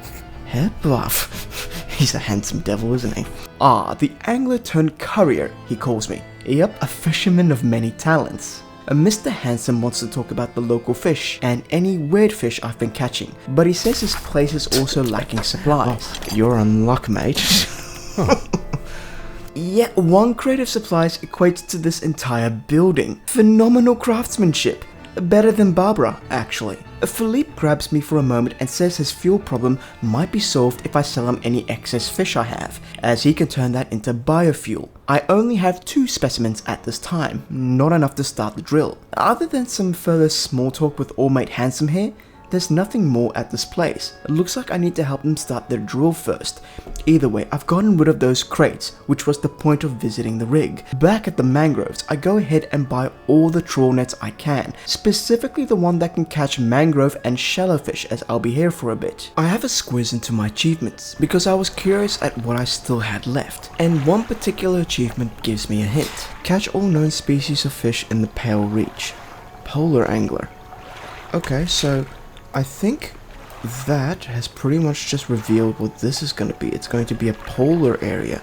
Yep, that's for later. For now, the pots in this area are getting me lots of crabs. None of this 3x3 crown of thorns nonsense. And once I check that out, I venture into the mangroves proper. I see some makeshift tower in the center here and I drop my trawl net. I don't explore much, I focus on catching everything in sight apparently. But under the cover of darkness, I find another message in a bottle. It's labeled ? I didn't read this one in game, so I will add it in post-production. It's from the same lass as before, a short one, so I'll just read it out. It feels like years since I've been warm. I do not expect him to write. I just need to know that he thinks of me from time to time. The next few lines have been smudged out. He must return. More angry smudging follows. I have written him another letter. This will be my last. After that distraction, I see something up ahead and fumble to turn off my light source as I thought that would help. It sinks beneath the water again shortly though. There's a big pile of debris here that I could blow up. Right, looks like some explosives might clear up some extra paths here. The funny thing is, I get lost for a little bit in the mangroves. It is quite disorientating at night time. I also catch an aberrated catfish. Hooked barbs seek our prey in the twisting mangroves. A once sluggish fish given haste upon crimson fins. Dear God. I see those crocodiles that the photographer mentioned. Oh, Jesus. Are you gonna get me, buddy? That is a big thing, mate. I had a lot of catfish, and I decided that this would make great biofuel. Ooh, Jesus, that scared the crap out of me.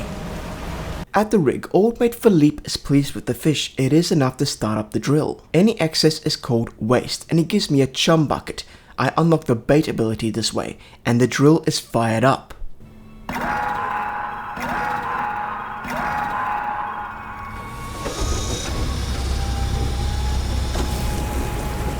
That is a big drill.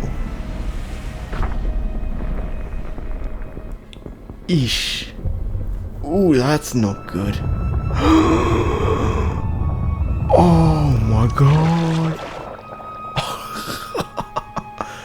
The scientist walks over, gripping handrails to counteract the shockwaves from the drill. We've broken through. We're underway at last. Did you not see those giant bloody fissures? And what about that huge crack that opened up? Is that reservoir stable?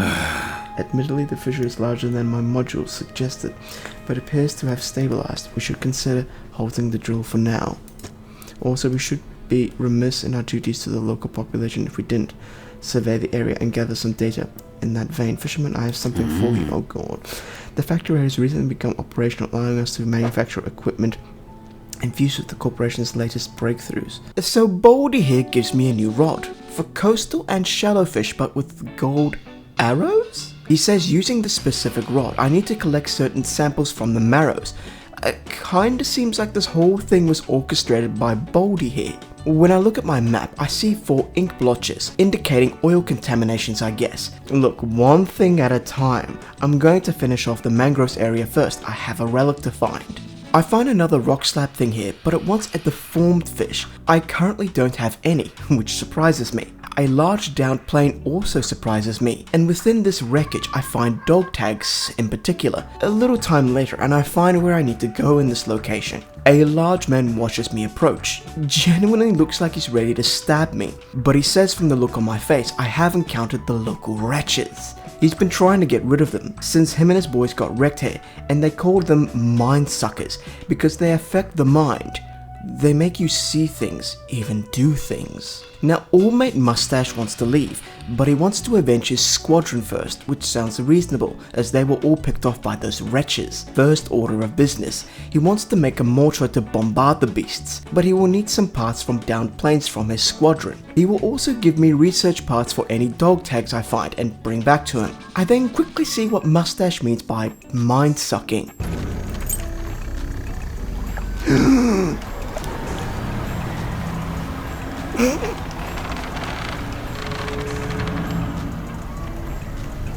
Well, it's a good thing that he's not faster than me. Well, that cretin chased me right to where a mortar piece was. That was quite convenient. And a short while later, here I am dredging up the next one. Mustache here says that's the lot. While he's gonna set up the mortar, we need to make some bait that's going to be crafted from particular fish to lure those mind suckers into contraptions he has made in some locations. That tower thing I saw as I entered the mangroves, yeah, that is one of 3. So 3 different types of baits need to be set up, and these baits are made from the local fish, so it's a lengthy fetch quest. I want to share the description of this fish, however. A vortex interloper. A slow swirl twists its body, stretching it towards an unseen dimension. Oh, Jesus!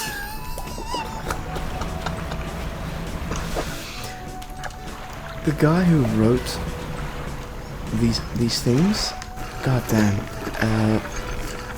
and very imaginative, incredibly imaginative. I finished catching all the fish for Mustache, and he marks on the map where I need to set up the bait lures. He's going to shoot the monsters with the mortar from a distance, so I place down the first lure.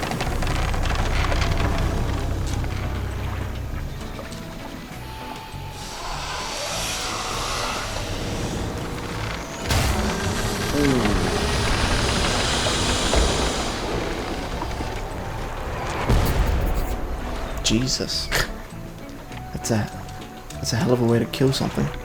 I need to make sure I collect chunks of flesh as proof we killed it. Don't know why, he made that amazing shot with the mortar gun. He knows it's dead. Anyways, that was number 2, and this is the final Kraken that needs to be sent to the abyss. Mr. Mustache pokes and slaps the flesh about, and he's pleased with the outcome, and he gives me a reward. This fella had the necklace I was looking for. Very helpful. As a final goodbye, he wants to stay a bit longer to honor his friends. He says if I need any more bait, he can make it for me. All good, mate, I'm off for now. Now, as I'm still getting research parts, I can sell them for $192 a pop, which is amazing. I have almost $6,000 at this point. I'm done here for now, so I teleport back to Mr. Collector, who recognizes the necklace immediately. My reward from him is the ability Atrophy, which instantly harvests a school of fish. Now, this sounds handy. My next destination is Devil's Spine. Sounds like a lovely holiday area. I haven't been to the Marrows for a bit, and I admire it for a moment. What the fuck? Yeah, okay, this place is gonna look like this for a while, huh? Yup, looks nasty. And I try Atrophy for the first time. Ooh, and that is how we're gonna find our things. Very handy. What else is handy is my Pursuits tab, and I see that the Gulper Eel was something I had to speak to Tina about. Oops. Luckily, she just wanted to know the location of it. One more thing about the Atrophy spell that I don't realize at this point, but will later. Every time I use it, it will bring up an aberrated fish version. Every time. So later on when I'm doing the Pedia, it'll be my best friend. I tell Tina about this Gulper Eel. She trades the knowledge for 2 research parts, which I will sell back to her.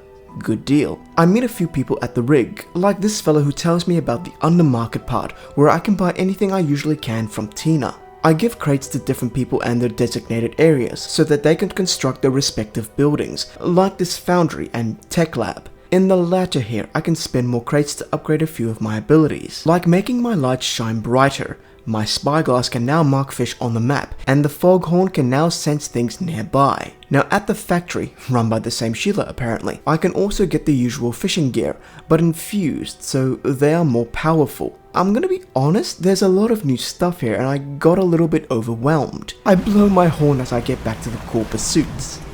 How loud is this thing? It's very loud.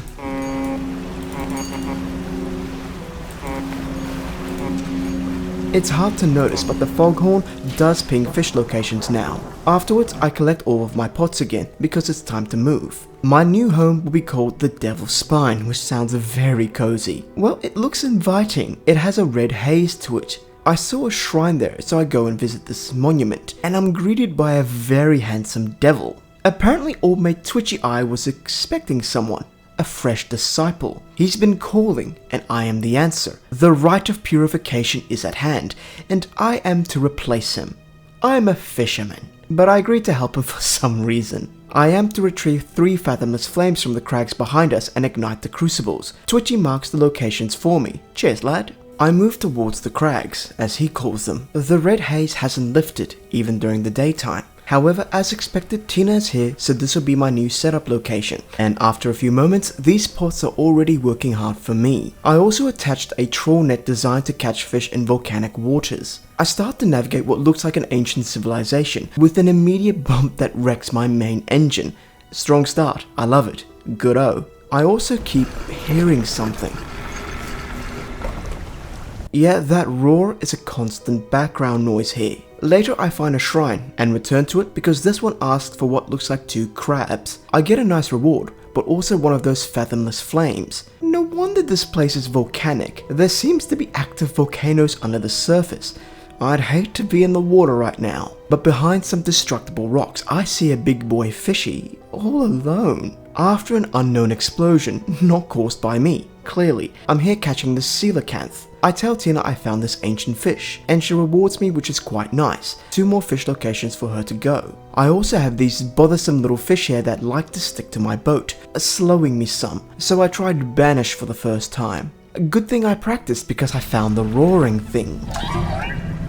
Oh no, oh no, oh no.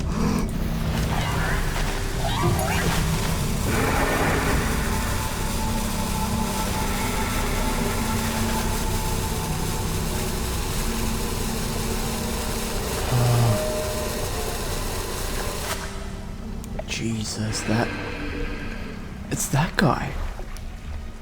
So this guy's constantly roaring.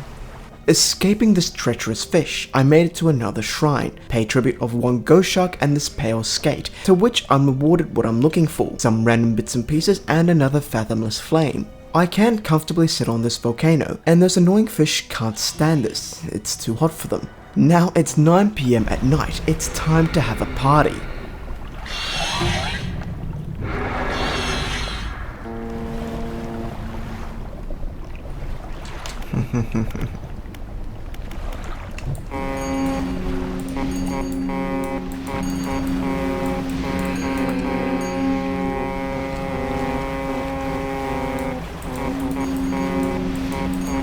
It actually sounded like it was mimicking me. That was awesome. I dredge up what is an ancient stone tablet with strange glyphs in this spot. Maybe Trinket will know more about this. I don't know this at the time, but that stone tablet and the next place are connected. I find myself at an ancient ruin. In the cave are paintings of an old civilization, a great beacon of light repelling what seemed to be a tentacled creature emerging from the sea. But it also shows the same civilization falling to ruin through volcanic activity, monstrous shapes devouring people and buildings turned to ruin.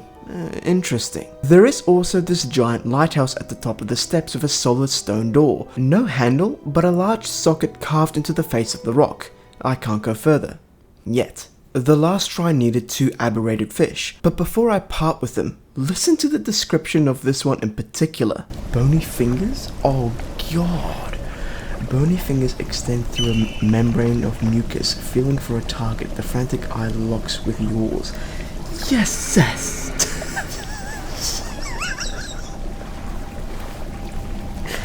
Look, I was already terrified of the ocean and what lurks in the ocean, but fuck me. Flying this and the description of these creatures is rough, man. Yeah, they're quite good. Away with these things and give me my flame. But I also get an encrusted talisman, which looks pretty nice. What else looks nice is these statues are getting their flames back. Old mate Twitchy can feel it.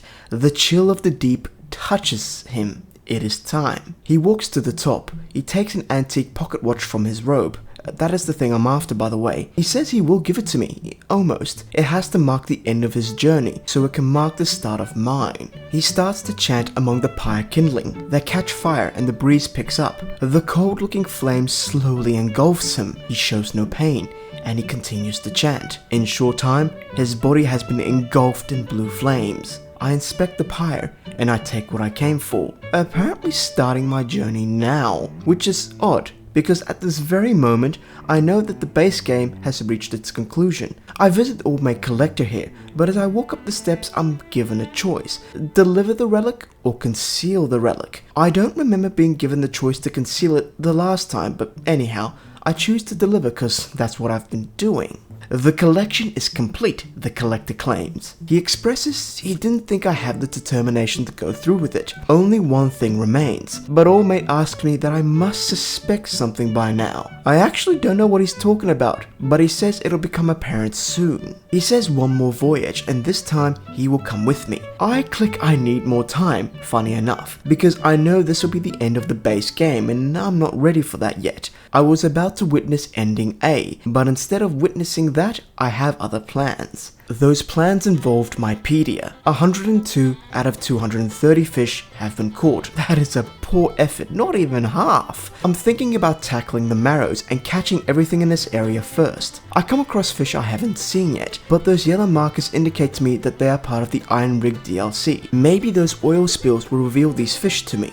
I set up that infused rod I got from Old Mate Handsome for the occasion, and I remembered I needed to give Trinket that stone tablet I found at Devil's Spine. He says it's a fragment of a larger arrangement, In fact, he also has a similar looking stone. He suspects there will be more out there. Once I get back to Devil's Spine, I'll keep an eye out for these tablets, I suppose. Back to these oil spills, and I see there are a few fishing spots, slightly different to the usual fishing game. The marker will follow the route until it reaches the center. If I allow the marker to hit a gate, it simply moves back and forth till I get it right. That is an osteotrakan, whatever the hell that is. Now, if I do stuff up the timing of this game, black ooze gathers on the Merry, which is also new to me. However, the next thing is not new to me.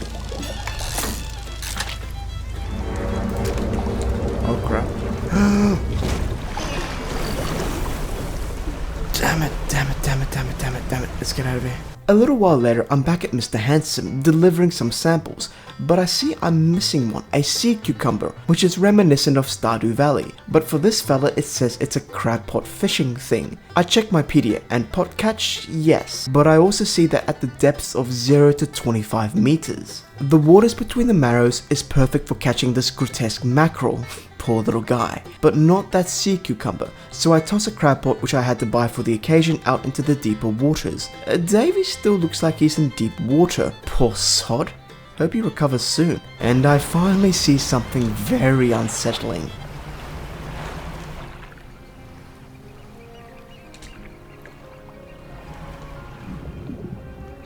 Yeah, no, that is the skeleton of a giant fish creature.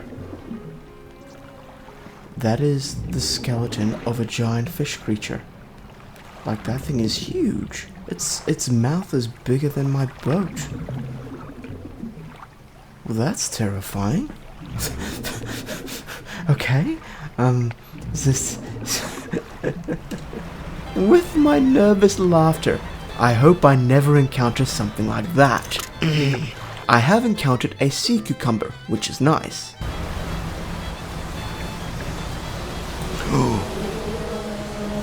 Hey buddy, I nearly went straight into you.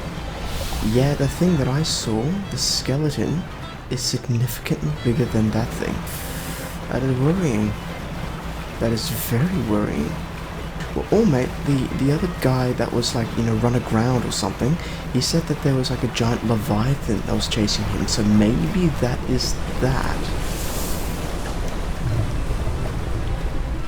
Jeez, it's a day for whale watching apparently. To be honest, that thing is maybe as big as that thing, actually. Anyhow, I give Old Mate Handsome the last specimen he was after. He is taken aback. He looks at his own encyclopedia and claims that some of these specimens are outside of the fossil record, the current fossil records, indicating that these things are ancient.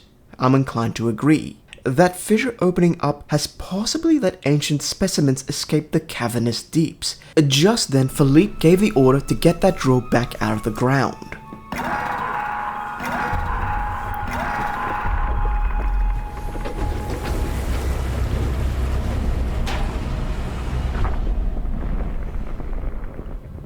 Oh no. Oof.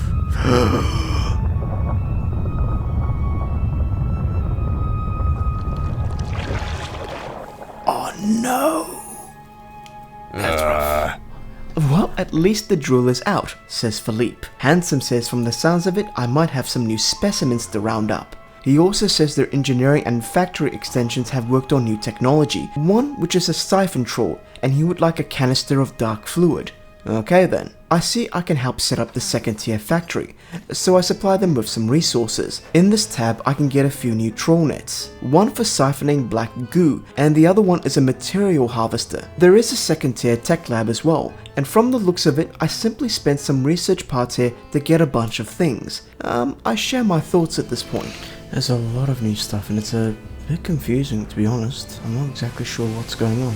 And as I was confused, I decided to look at my pursuits. Maybe I would do a few of these to get my head clear of this confusion. Plus, I still had the Marrows to complete in my Pedia. I kind of guessed that these fissures are going to keep happening, and I'd have to revisit each area in the game, so it gives me a chance to go back to each location and catch everything then. Like getting this brood squid. Because I'm missing a lot of aberration fish, I installed this encrusted talisman because it helps with aberration catches. I didn't realize at this point that I could just use atrophy. For your information. This was a recording I did from day 87 to day 94. And just as a bit of information, I had to do this particular recording as quietly as I could with very little commentary. Now, that is a red snapper you just saw. I thought it was for this fella, but he wanted a snake mackerel. Here's a little non-commentary encounter with an aggressive shark.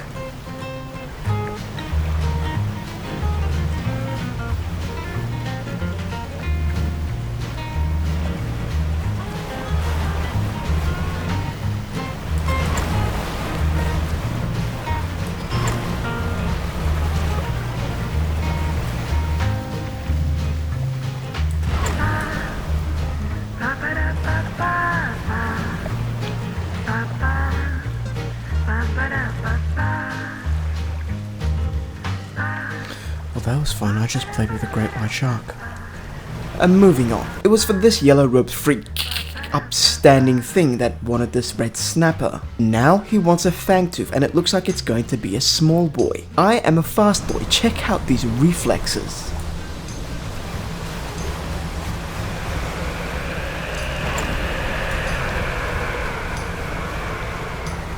I dodged my way to catching the snake mackerel for Roby Boy number 1, which I deliver quick smart, and all mate here gives me a book, haggling and bartering a guide. Why would a recluse have a book like this? No matter, a good deal for me. Now, I said just before that I was trying to be as quiet as I could in this recording. Yeah, well, you can guess what happened next.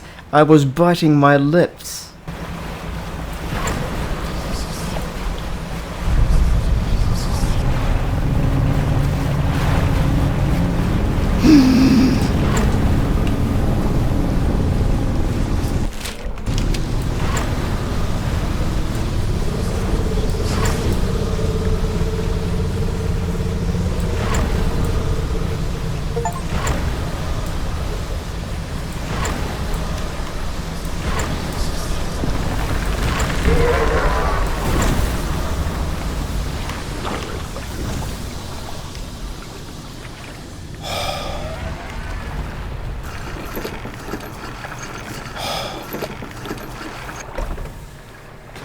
Future me.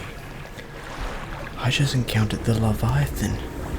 I only barely saw it, heard the noise, and I was just fleeing. Oh my god. Okay. Yeah, that was full on. But that encounter made me quickly consult my map, and I was really curious about what that giant question mark was. So I braved those same waters, but during the daylight this time. I encounter a frozen land. The fish in this area require the ice fishing capability, so this is something I don't have. I think I see destructible ice spots there, so maybe I should come back with explosives. That's always worked in the past. But I find some fangtooth here close to Stellar Basin, and I deliver it to Mr. Yellow Mallow here. He asks for a blue crab next. While I wait for a crab pot that I left at the basin to catch me one, I bring explosives to this frozen land, but disappointed to see that there is no such opportunity to blow something up. I do hear what sounds like a heartbeat? My own? I don't know. What I do know is that this is a blue crab, and Mr. Yellow gladly accepts this, and he gives me a book as well. The Advanced Fishing Book. I don't get the footage of this, but that haggling book, when I finished reading it, gave me a 5% increase in selling prices and 5% reduced prices when buying things, which is a pretty solid book upgrade. Back to the Marrows, I'm catching up a storm, or in this case a fanged cod. Deviantly sharp teeth with chunks of smaller fish lodged between, a hunger in its eyes. Well, I couldn't see its eyes just then because, you know, it was covered, I guess. Maybe I didn't want to see its eyes if I'm completely honest. Luckily, Monga always buys everything from me. I have 12,000 now, by the way. I still haven't realized that atrophy always gets me an aberration. So I'm fishing up these 2 sharks, and of course getting an aberration that way is quite rare. But not 0. There we go. We got the tusked grouper. Oh my god. Let's read the description of this thing. Pig-like tusks protrude from the mouth of this ravenous brute. With no eyes to speak of, it attacks indiscriminately. God damn. Again, whoever writes the bloody descriptions of these things has done an incredibly good job. Alright, he is done. Okay. Now, there's none there. Oh, there we go. Here's all, mate. Hey buddy, how are we? Yeah, you're a fish. I can see you're a fish. Nah. You ain't catching me, you fool. I should really not be taunting the wildlife like this. See, I'm angering the gods. They'll send thunder my way. Oh, you can't catch me, mate? Oh, you almost got me. Oh, you almost got me. Oh there, oh there, oh there, oh there. Ah! Once you have enough speed, literally very few things scare you in the game. Now that giant Leviathan is a different story. I've only seen that once, and yes, that was when, just before. I've never seen it before then. It's absolutely terrifying. A shard ray, huh? Well, I really want to see what the description of this thing is. What does it say? The stone skin of this ray is molded around a black crystal. Ew! Jesus, the rock fragments articulate and oh, wow! Oh, that noise. The rock fragments articulate and grind together. Eesh, man. That sounds repulsive. Like, wow, that genuinely sounds disgusting. As I'm spending a lot of time fishing, I see what the Gale Cliffs looks like now. In time, I will be here again. I then see a fish I can't get at all, because I don't have the advanced rod, and he's also among those new oil-released fish apparently. But regardless, I don't have the rod to catch this guy, so I go back to the rig a few days later after some solid fishing.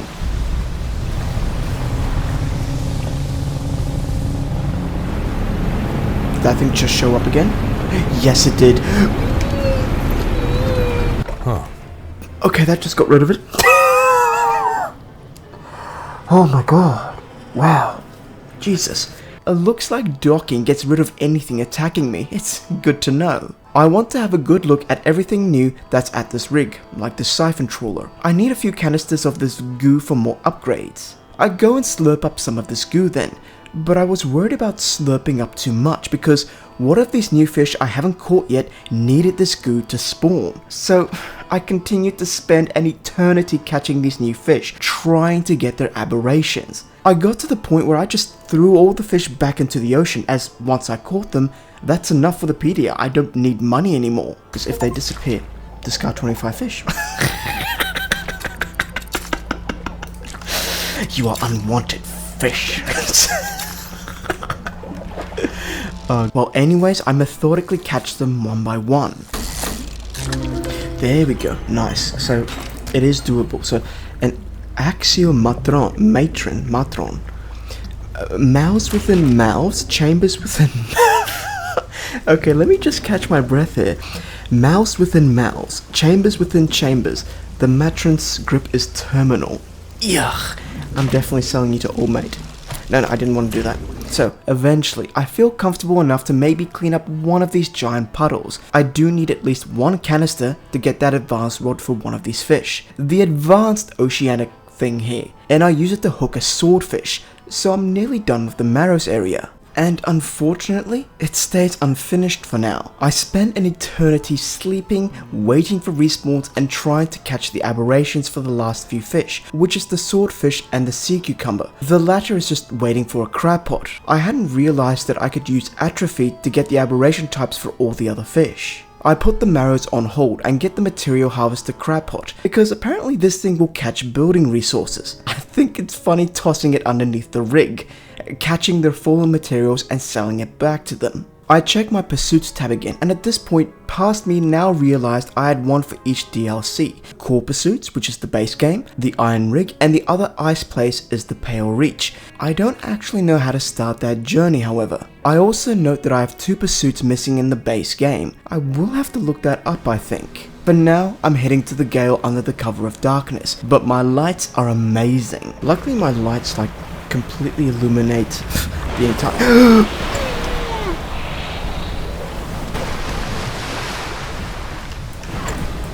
Okay. Oh my god.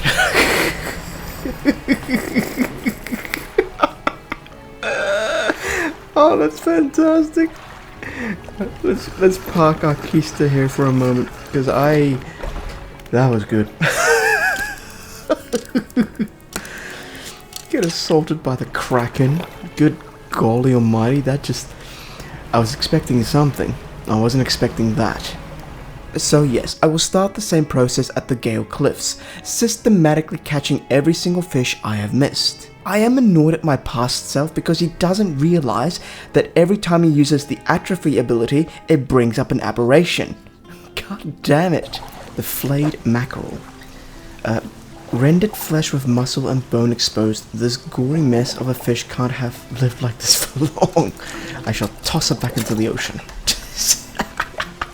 I make sure to catch the new specimens that the fissures have unleashed as well. In this case, a nautilus. Yep, that definitely looks like something ancient that would come out of a fissure. Also, apparently a lancetfish that would do the same. A solacina, and the last one for this area is also going to be a crab pot catch. I should just set up these pots as soon as I arrive at a location because it looks like it's going to be a thing. And misclicks are also going to be a thing. And we'll sell this. No! I accidentally sold the whole lot. God damn it. Okay, fair enough. That was a big fail.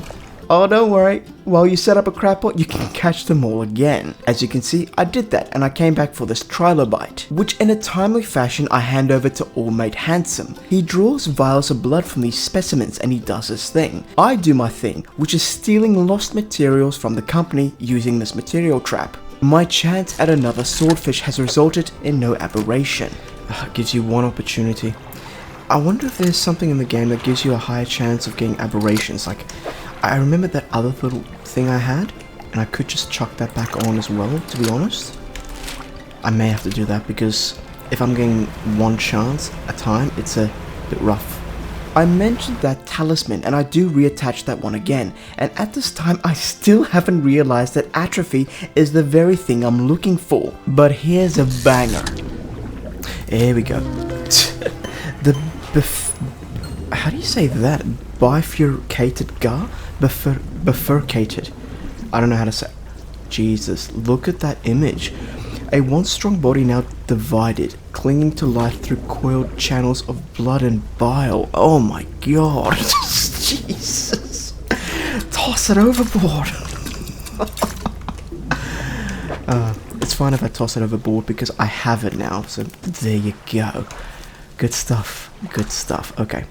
I've been to this dock before, but this time there's a fire lit here. I approach an individual hunched over this fire, muttering to himself.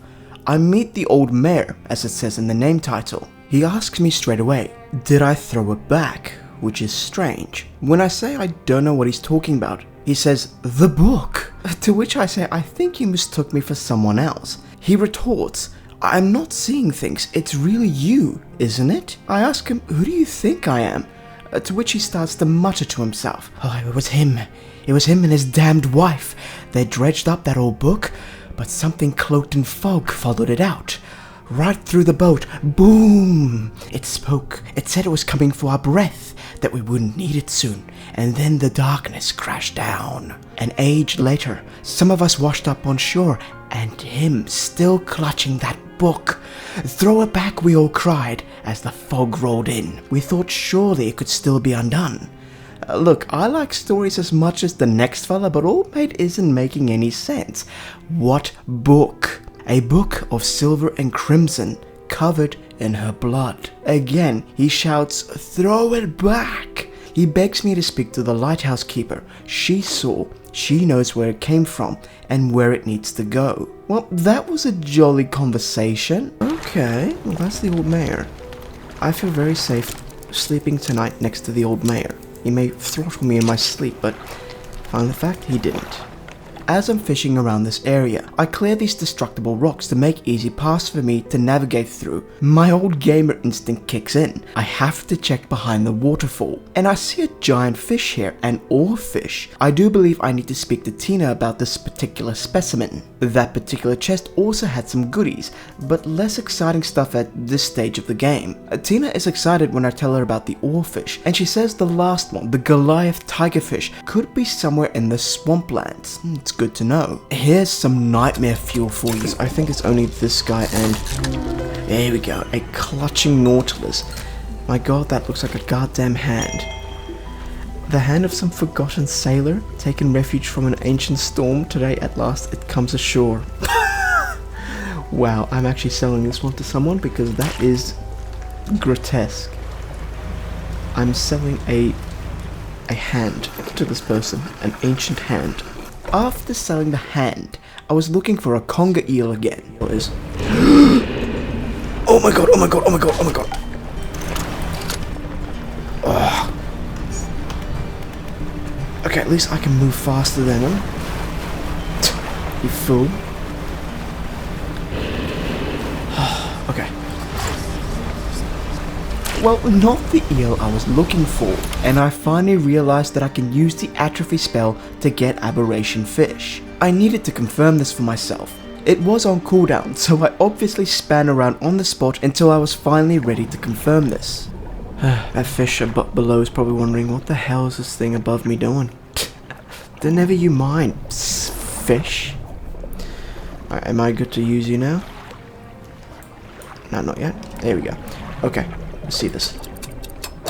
Yes, okay. That is the way I catch them. That is a disgusting looking thing. What is this?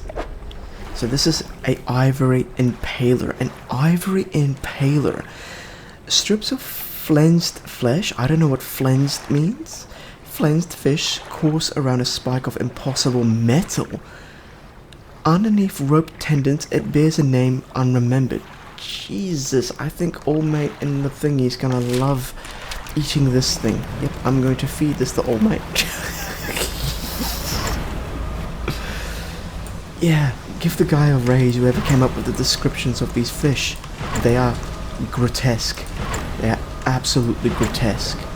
Afterwards, I got an inverted husk.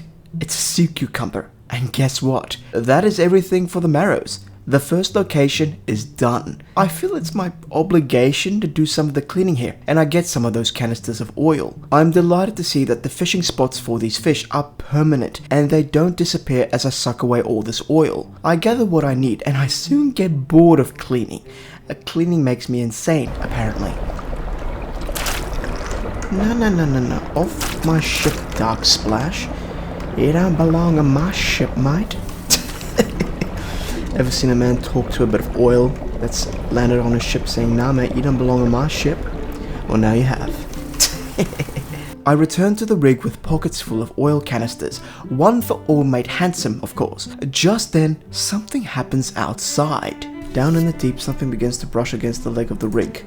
Really?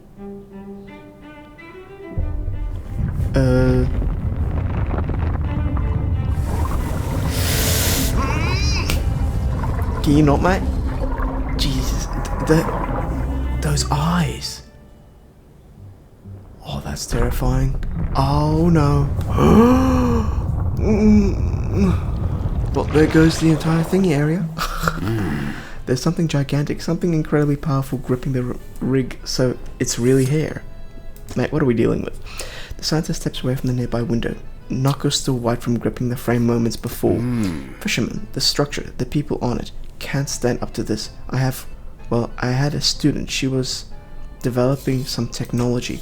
He turns back and presses his forehead against the glass. It was a way of communicating. I suppose we were working on emulating a language that we didn't fully understand. She began to twist the words, but she didn't agree with Ironhaven's methods, so leveraging my role on the board for Research Society, I pulled some strings and had her posted far away to Stellar Basin. Well, I think I know who you're talking about. Please go and find her. I hope she's progressed her research sufficiently to help us, and while you're here, try to catch some of those local specimens. I think they're the key to understanding what we're here for. Okay, well, there's another 4 things for that area. Now, there's some new things for me in the rig, and I choose to spend some research parts here now as well as materials to get individual bonuses. This one increases my reversing speed by 35%, which is actually huge. Some of these little mechanisms need dark splashes. You know, that thing I spoke to just before and I've always been throwing overboard? Well, it turns out I need them, as well as a bunch of crates. After I deliberately failed at catching this fish a bunch of times, each fail brings some dark ooze on board, so in short time, I have what I needed. This also gets me an achievement to have 5 of these splashes on my ship, funny enough. This little upgrade makes me turn 25% quicker, 25% quicker dredging, 20% increased fishing speed, absorbing 15% heat from my haste ability, allowing me to go a little bit longer, and 10% more efficiency with my trawling nets, all of which are solid buffs. I also feel like something is looking at me as I teleport out of here. Now that I know that atrophy will catch me the aberration fish, I do these rather quickly, especially when I sleep to speed up the cooldown of the ability. I also clean up the center of the Gale Cliffs.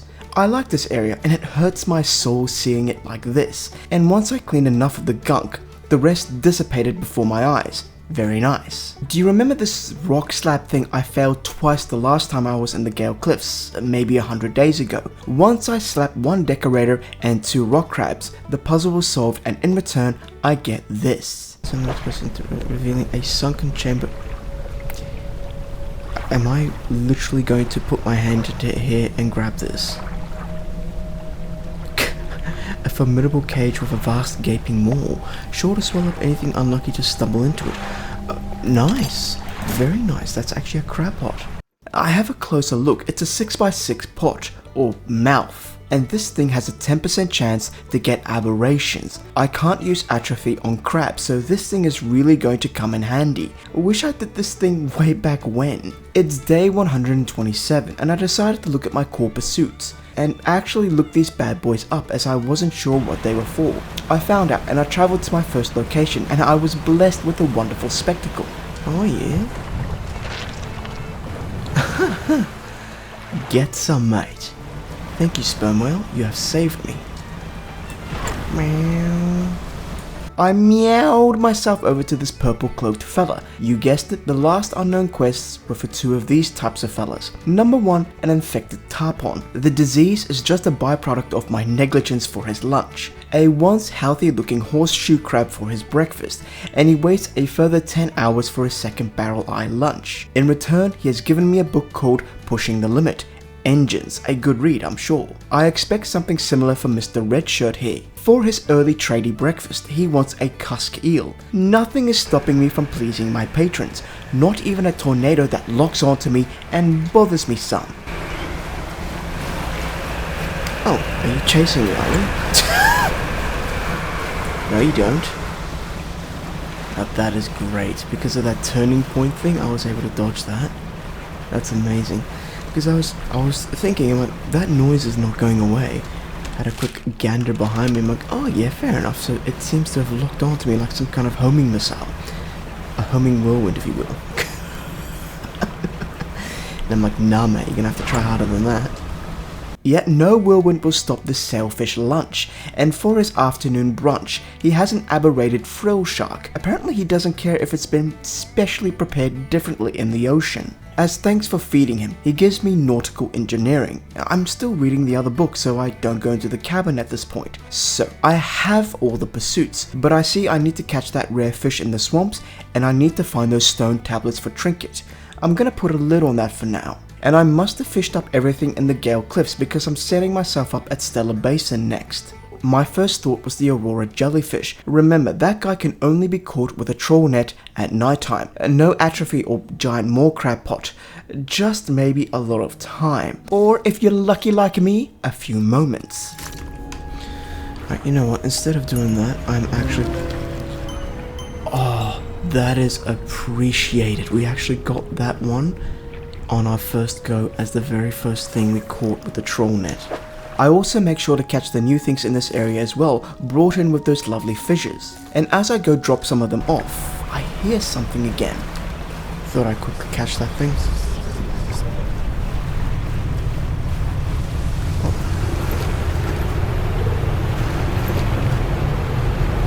There he is. Oh, there he is. He is huge. That's the second time I've had him come to me right then and there. Later back at the basin, I finished reading that Pushing the Limits book. I checked the bonus and it looks like for each engine I get a bonus 7.5% movement speed. Ooh, this is very nice. I also toss a crab pot into the deep depths here, and later I'm handing over a sea slug to Old Mate Handsome. If you watched my 200 Days Dinkum movie, you would know how much time I spent looking for a blue sea slug. I then caught the aberrated version of the Mahi Mahi with seconds to spare.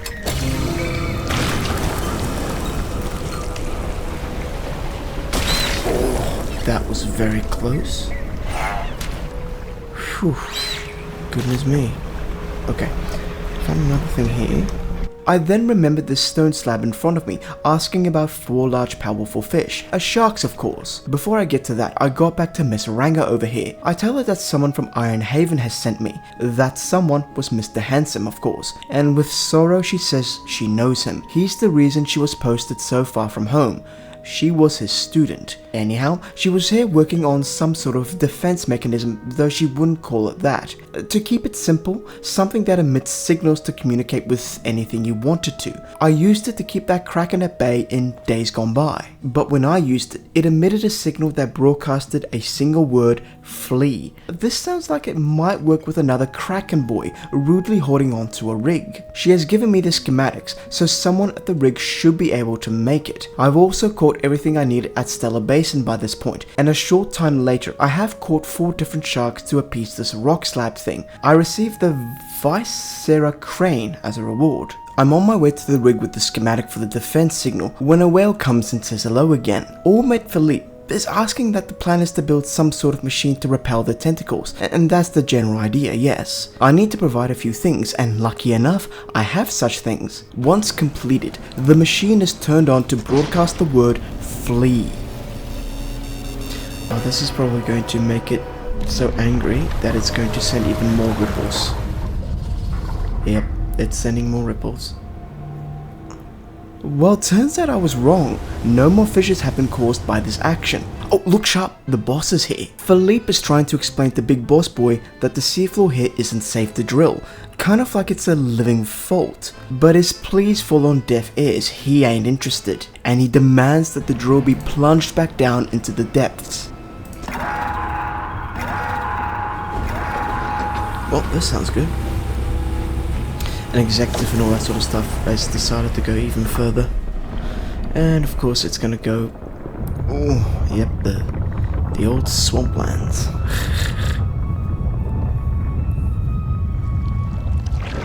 Yeah. Bossman then acknowledges me and says that the foreman was right to at least recruit my assistance in getting supplies and such. As I've been delivering materials, he states one building remains to be constructed, the Fleet Services building. If I assist in this construction, then the workers will be permitted to give me a significant hull upgrade, hell yes. So of course, I help them set this up as quickly as possible. The facility is made, but like always, I need to provide all materials myself, which is fair. For this upgrade, just 2 boxes and 2,500, not a worry. A few moments later, I found 2 random crates floating about the waters. This one, and let's do it. Nice, there we go, an achievement. Let's see how much bigger we are. Oh yes, look at that. That is a fat ship. That is a mighty fine fat ship. Now, there's no more other things here? No, that's it? Okay, that seems to be the thing. Yep, looks like any upgrades I can do to my ship have been done now. I also spent some time getting the last few upgraded rods I'll need in the mangroves and the volcanic area as well. I'm almost on my way, but I speak to Old Mate Handsome, who is very involved in this work right now. He doesn't even bother to look at me. I ask him what he thinks about his boss, but it's almost like he mistook me referring to Bossman as someone else. Someone he refers to as Master, someone who's always around and who needs him, his work, that we have to be in the right place or else. There's not much time left. The poor fella, he's been working overtime. I know a tired man when I see one. He's alert enough to send me on my way with new samples he wants from the Twisted Strand, and I get there the next day. I commence the fishing here with a banger. So let's read this. Scales swollen into large clustered pustules, a golden liquid shimmers from within. Yuck. Yuck man, yuck. I also make sure to catch all these new fish as well, like this Boreaspis. Honestly, I had a peaceful time fishing here. Those giant monster things are all dead of course, so I am peacefully fishing. Peacefully. Ooh. Now that's interesting. Hey buddy. You gonna catch me? You're not gonna catch me, man. You have absolutely no chance. Oh, that's the first time I've ever seen this thing and I'm taunting it. I have literally no fear.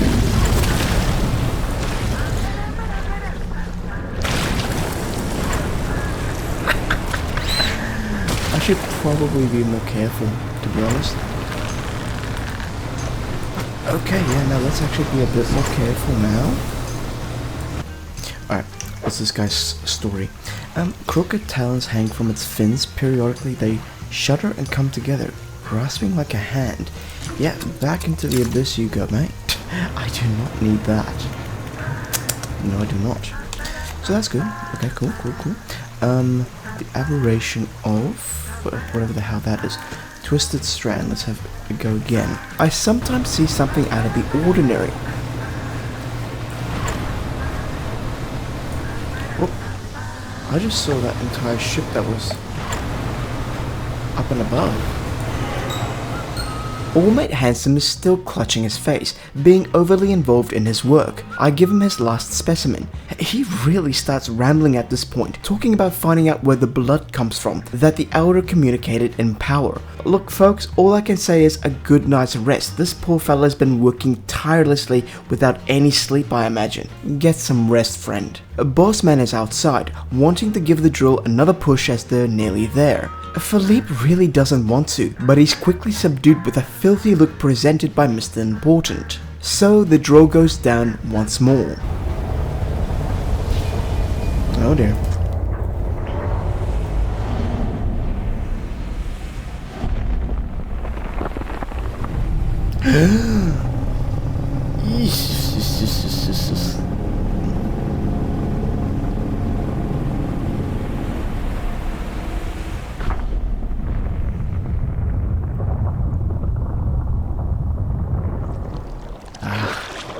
As the giant leaves, there is an audience this time.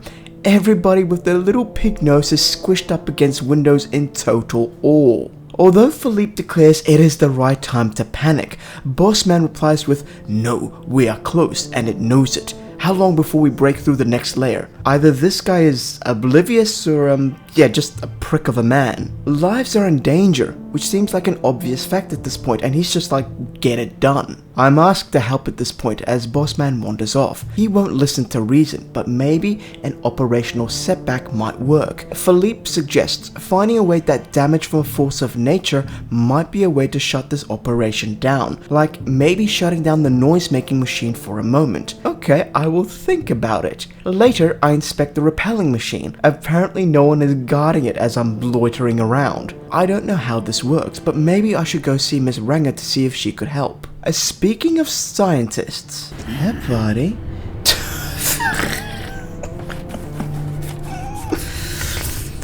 Becoming into Smeagol, are you? The precious. Hey, buddy. Closer. Pure devil spine, the wretches. Where are they? Mate, I don't know what you're talking about, but I will get you what you want. Well, he wants his samples, doesn't he? I've got to finish the Twisted Strand first.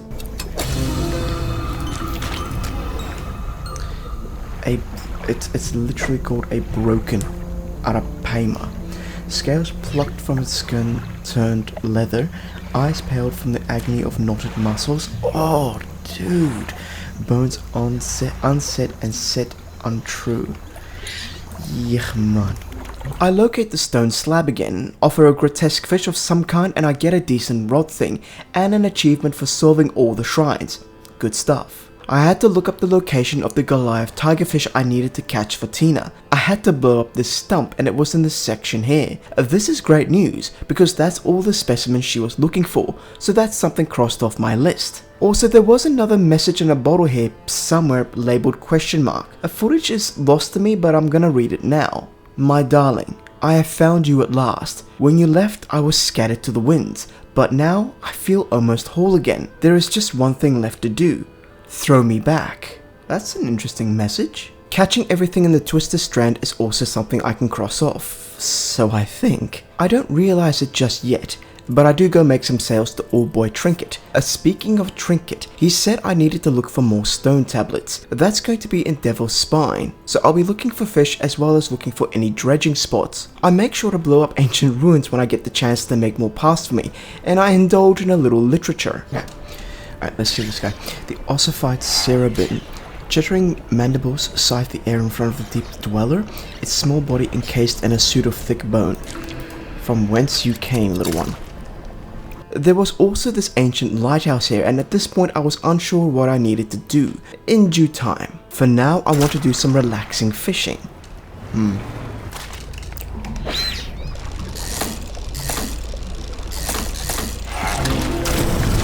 There we go.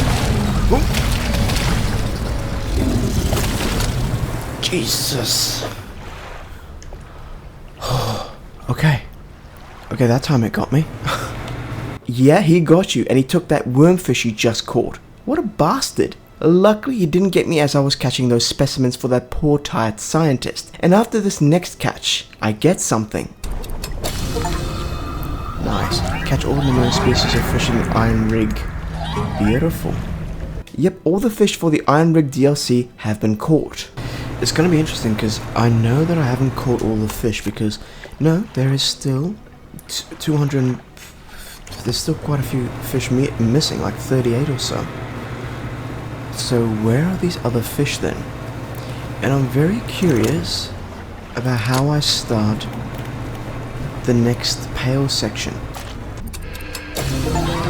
There we go. That's also the achievement to get all the aberration type fish for the Iron Rig, so that is truly done. I just have to give these samples to Smeagol over here, who rushes over and snatches them as quickly as I laid them down, and he morphs into this monstrosity of a thing, clearly because of a lack of sleep. He's devoured chunks of these fish, and then decided to do a runner and do a magnificent swan dive out of the rig. Now what? I feel like even though I don't work here, it's probably my responsibility to go to someone and say, mate, the scientist is gone. There's literally no dialogue here. I should probably tell the foreman maybe. What can I do for you? No one seems to care about the scientist who's just gone AWOL and possibly rogue creature-ish.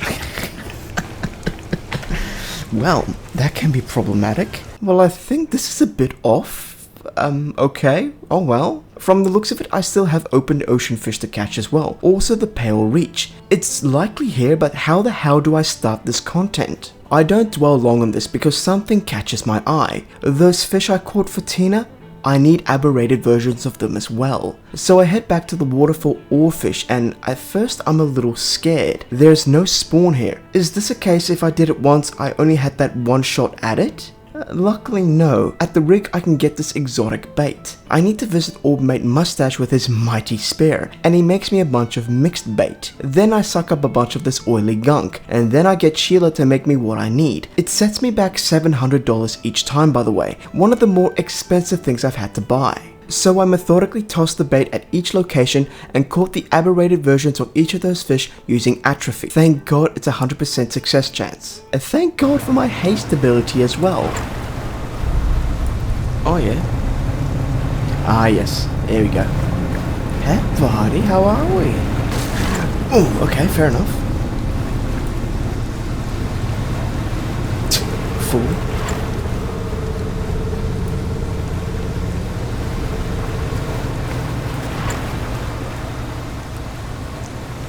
Into the shallows we go. I had to look up the exact location of the gulper eel. Every single other one was in a nook, but this fella was in the open water. So I wanted to make sure I threw my bait where it was that one time. There we go, got it.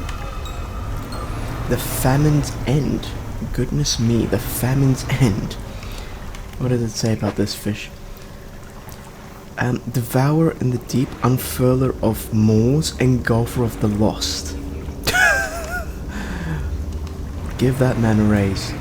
Well, that's all those bad boys out of the way. Now, I had forgotten to speak to Miss Ranger here. Her defenses worked, obviously, but now I'm asking her how to sabotage them. She has a better idea. Other than destroying the equipment and possibly making it look obvious, she suggests we change the recording of the word it's emitting to something other than flee. She has a word she's been working on, and it translates to rise. She has given me the info I need to set this up. A simple box of supplies and a canister of fluid is required for this act of sabotage. Here we go. You remove the old module and insert the new one. As it clicks into place, I should not have done this at nighttime. This is...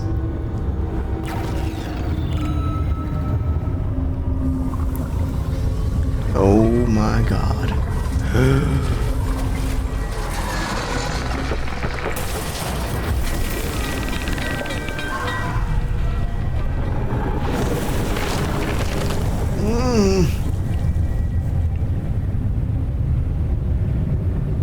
It's very lucky that thing just attacked that thing, because that literally saved all of our lives.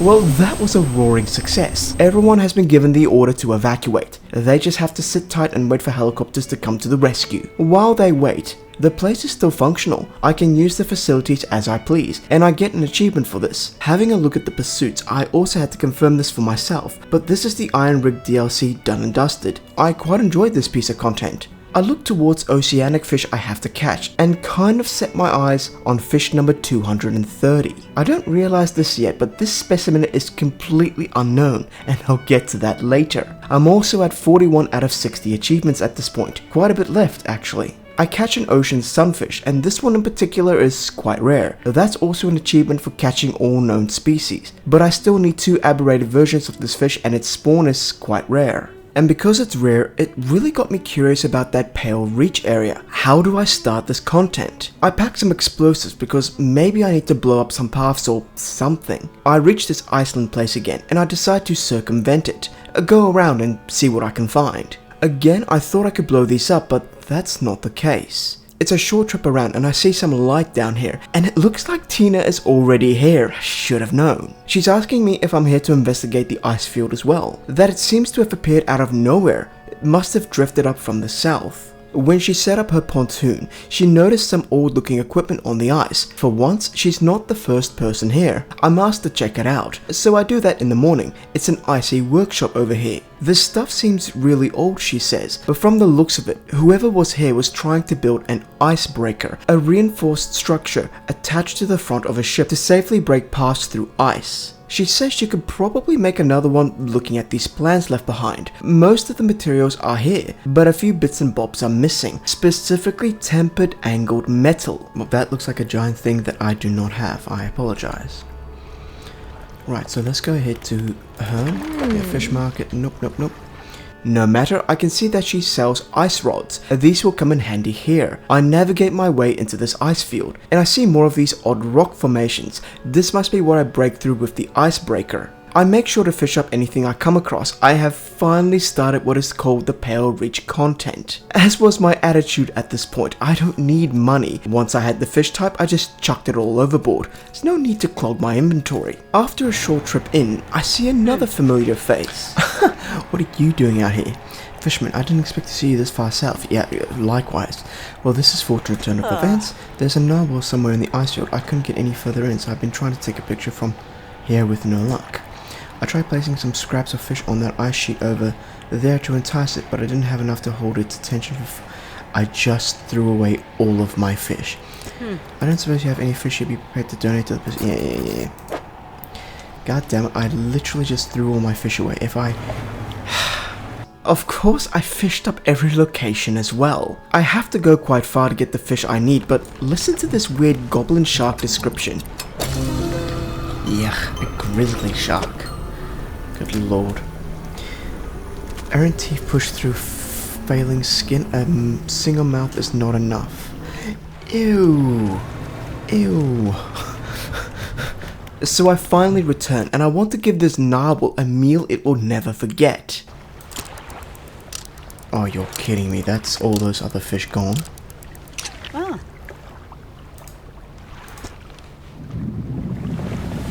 That is not a narwhal. Are you serious?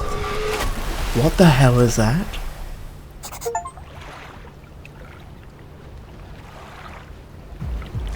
Did you notice a thump there as well? Alright love, best of luck, you're on your own. I come back in the morning. The photographer has moved on at this point, and I venture deeper into the Pale Reach. There's a structure in this place in the center. What's all this? Ooh, this might be the equipment I'm looking for. Yep, this is some of the equipment I'm looking for. I dock at this rundown facility. I enter the cabin, the door long since fallen off its hinges. I find a map inside and a captain's log. There are 3 entries here, and I'll paraphrase them. The 30th of May, 1847. Arrived at this floating iceberg. Thick fog, but a few passageways leading in. We have set up shop on the outer wall to have the engineers make adjustments to prepare the vessel. Probably where Tina is right now, actually. The 1st of June. The vessel was pursued by an aggressive narwhal. Some men placed fish on the ice nearby in an effort to distract the beast. Well, I've seen that particular specimen as well. Same narwhal though? Can't be. Anyways, placing the fish like this only distracts the narwhal for a short time. It's not a permanent solution. The 5th of June. As I fall asleep, the most almighty voice spoke out to me. It came from the ice below, at once both powerful and ethereal. This was not a trick from the crew or the wind. It whispered a cryptic prophecy. I couldn't make sense of it at first. 3 listeners shall hear the heartbeat, and that I should indulge these listeners. In the morning, the boatswain and the navigator came to me separately, claiming they have heard sounds like a heartbeat as the men were digging yesterday. Both men said they would like to explore the eastern and western reaches of the ice field, and I think I will indulge them. I look outside and there's this ice shard here. Alright, the ice shard. Oh, you're kidding me, mate. I place an ear to the ice and I listen. A distorted voice echoes from within. Don't disturb the ice. Who are you? The voice replies. Captain, the expedition, chart the ice field, appeared suddenly through the ice. What happened here? I ask. The whispers. It promised stones from the stars. It knew 3 would hear the heart beneath the ice. It commanded 3 listeners, 3 sacrifices for 3 eyes. I obeyed, but a 4th now sees forever, futile, slumbering still, should leave. It sees you before it whispers. I am really confused. Let's break through the ice. But the shadow within begs not to, that it senses through the ice, the shadows, and no hope. Regardless, I need something here to break the ice. It's very cryptic, this dialogue. Confusing, I need to figure out more. I read all these dialogues again for myself to try and make sense of it all. I have Pale Reach pursuits now, find what the voice was talking about, and generally explore the area looking for icebreaker pieces. So I start to explore the entire center location looking for something. Close by on the same island, I find a feeding location, probably for the narwhal. I should go get some fish actually, so I do exactly that. Unfortunately for me, it can only take that much. Oh, I can hear something. There it is. Okay, let's just move out of its way.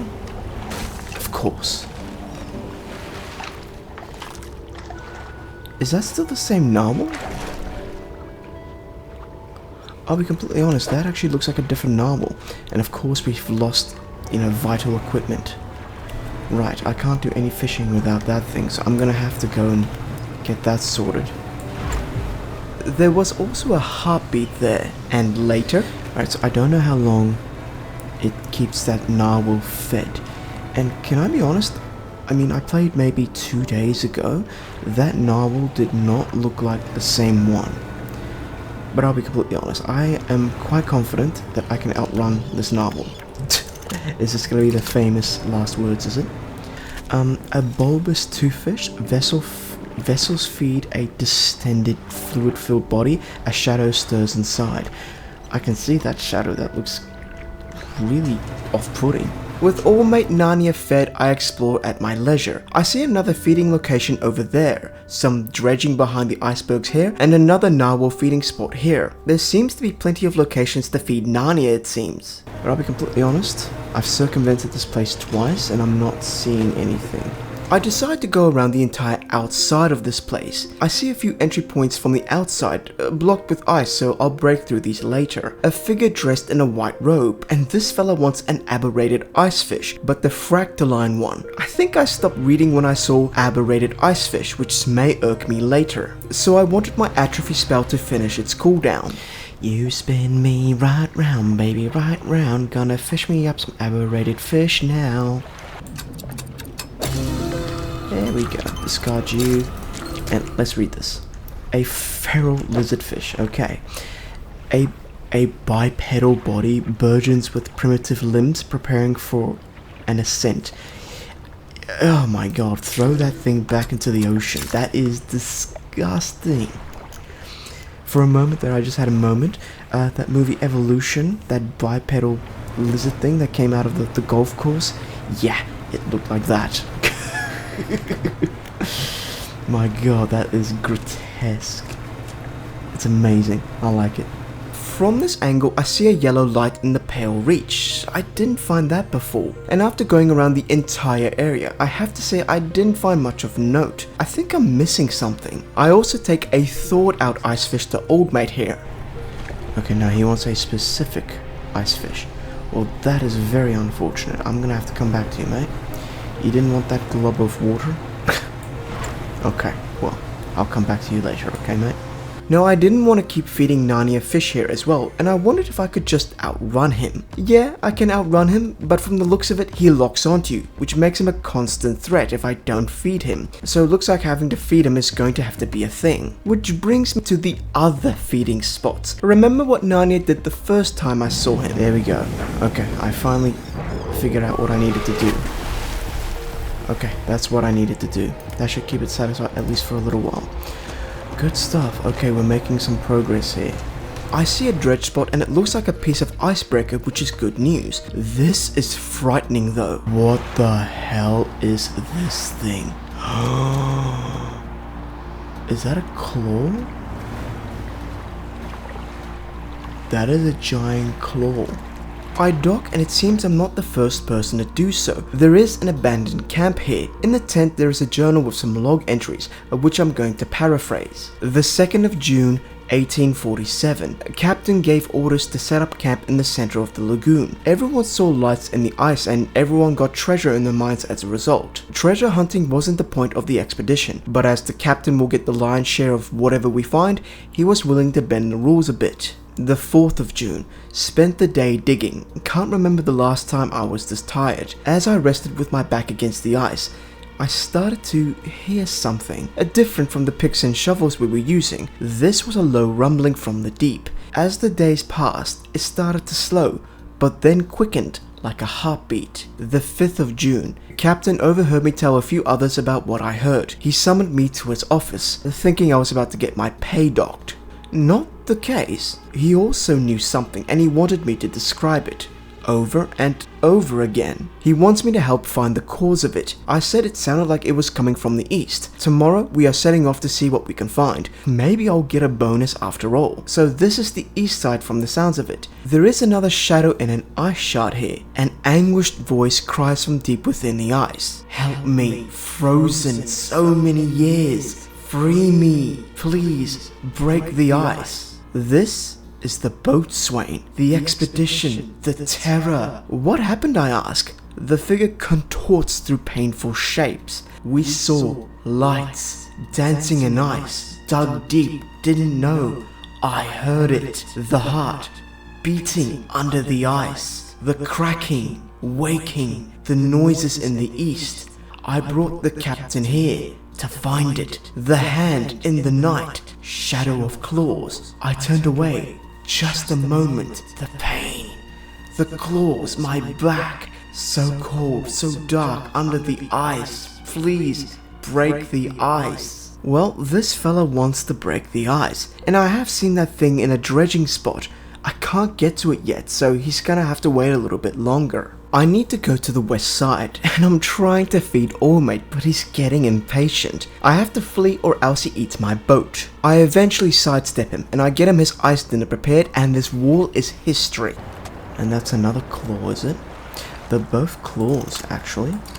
Indeed, and that is the final piece of the icebreaker that I need. On to the camp, and there's another journal with entries, which I'll paraphrase. The 4th of June 1847, men spent all day digging, passed up chunks of ice that were as brilliant as crystals, and others the deepest blue, more beautiful than sapphires. However, none had the glow we all saw in the night. I noted disturbance in the ice to the west. It started as a distant rumble. As the men dug deeper, the pulsing quickened. I will inform the captain. It could be that narwhal, but I think it sounds much larger. The 7th of June. In the morning, the captain appeared, rowing alone. The boatswain remains in the camp in the east, waiting for the nightfall. They were unsuccessful in their search, but it does make sense that the lights will be more visible at night. Tomorrow we will journey to the west together, towards the disturbance I noticed in the west. 8th of June. We are alone in a small island of ice. After hours of rowing through narrow channels, it rose through the fog, a gargantuan monstrous claw reaching from the deep.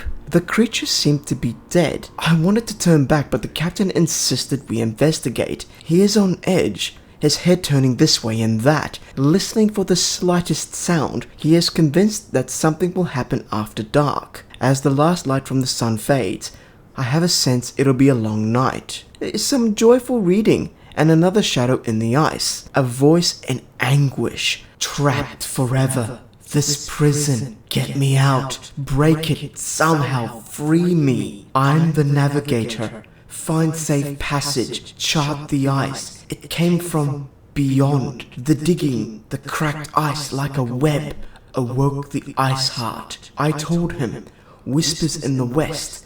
Took the boatswain east, returned alone. Next day, rode here, the captain saw the claw grip my soul. He insisted we made camp, shadow of the beast, waiting for the stars. In the night, I saw his shape, suddenly swallowed by the cold. In the dark, he left me. Alright, so I have a few very unfortunate souls here that need my help. To do that, I'm gonna need Tina to fix up my boat with this new augmentation to allow the Mary to break through ice sections. There's also schematics here for an ice shaper, which is for cutting up chunks of ice, but I need a missing piece. Alright, I put my full trust in her. Yeah. Nice. Very nice. With this new toy to break through the ice, I can get to all these other dredging spots I've been seeing. This is an ice axe, which I need to use to release these poor idiots. The first fella in the center was the only one that asked me not to risk it. I think this was the captain. I don't listen, of course. Goodbye?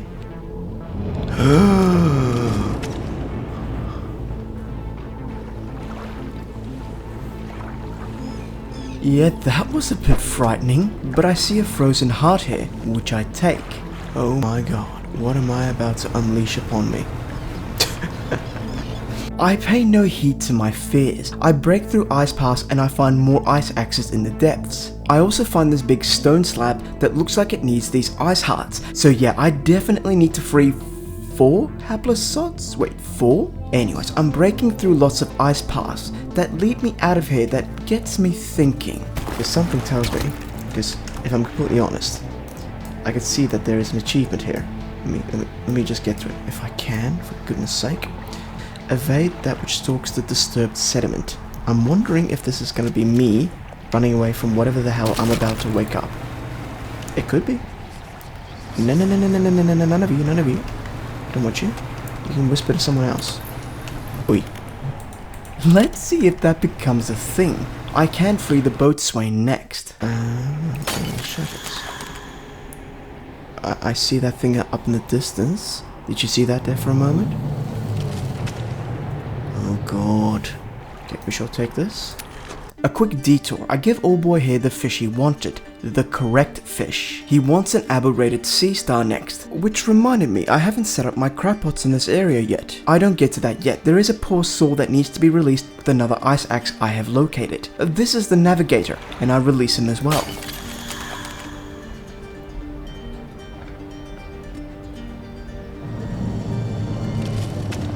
Ah, that's the light thing. It's its horn, or whatever that is.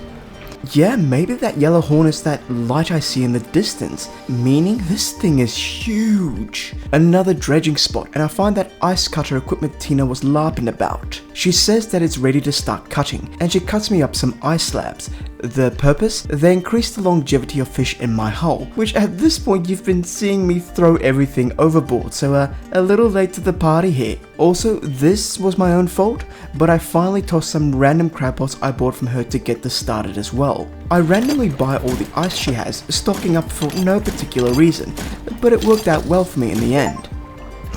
Have 5 ice blocks in your cargo. I was not even aware that was a thing. I just said I'm gonna get a whole bunch of ice, cause why not? What's next is this huge load of ice that blocks my path going towards that yellow light. As you saw there, I have a frozen troll net, and I passively caught a stargazer, a creepy looking fish. Have a look at this. I feel like I'm gonna regret this. Oh my god. Hey buddy, how are we? He seems to be frozen, and another ice axe here, but I already saved all the people I could, right? Well no, it looks like there's another camp here and another poor soul, but I get distracted by some fishing spots I'm yet to atrophy up. I do have 216 out of 230 fish. Oh my god, that thing is huge. I think that thing is staring at me. Yeah, it's staring at me. And what, am I just gonna release it, am I? I try to read the text there, but I slur my words because I really noticed something. It's nothing, just the ice shard. A Spiroclassi stands in front of this. Across the water, monstrous fish appears from an icy tomb. Yep. No. I can see that eye moving. Gonna watch it for 10 seconds. 1. Yeah, nah, that eye is moving. A voice of anger comes from the shadows. Murderer! You betray your men, left us here, your sleepless god. Wait, your shadow, it speaks. Another shape. Please, save us all. Find the axe, undo this, the betrayer. This seems to be the first officer. Safety of the crew. Failed them. Should have. Cursed place. The men saw light southern cliffs. At night, Captain and I would look into. We rode alone. He was restless, sleepless. We passed the walls of ice. Finally arrived, the great horn into view. Pulled ashore quickly. The size of it, the light. Somehow he knew. Eyes were wild. He was whispering, answering. He said it chose him alone. Avert my eyes, could not help, look upon. We fought, cold hands, an iron grip, breathless. What is that thing in the ice, I ask? I know not. The eyes open, watching, shadow of shadow, through the ice, yet more, closed still, it cannot arise, break the ice, cull the heart. Look, All Mate has suffered enough. I release him from his prison. Okay, I have a feeling I need to race to that other thing. Yeah, I need to race to the other thing. You're about to break free, aren't you, boy? Yes, you are. Oh my god. Wait, it's dying?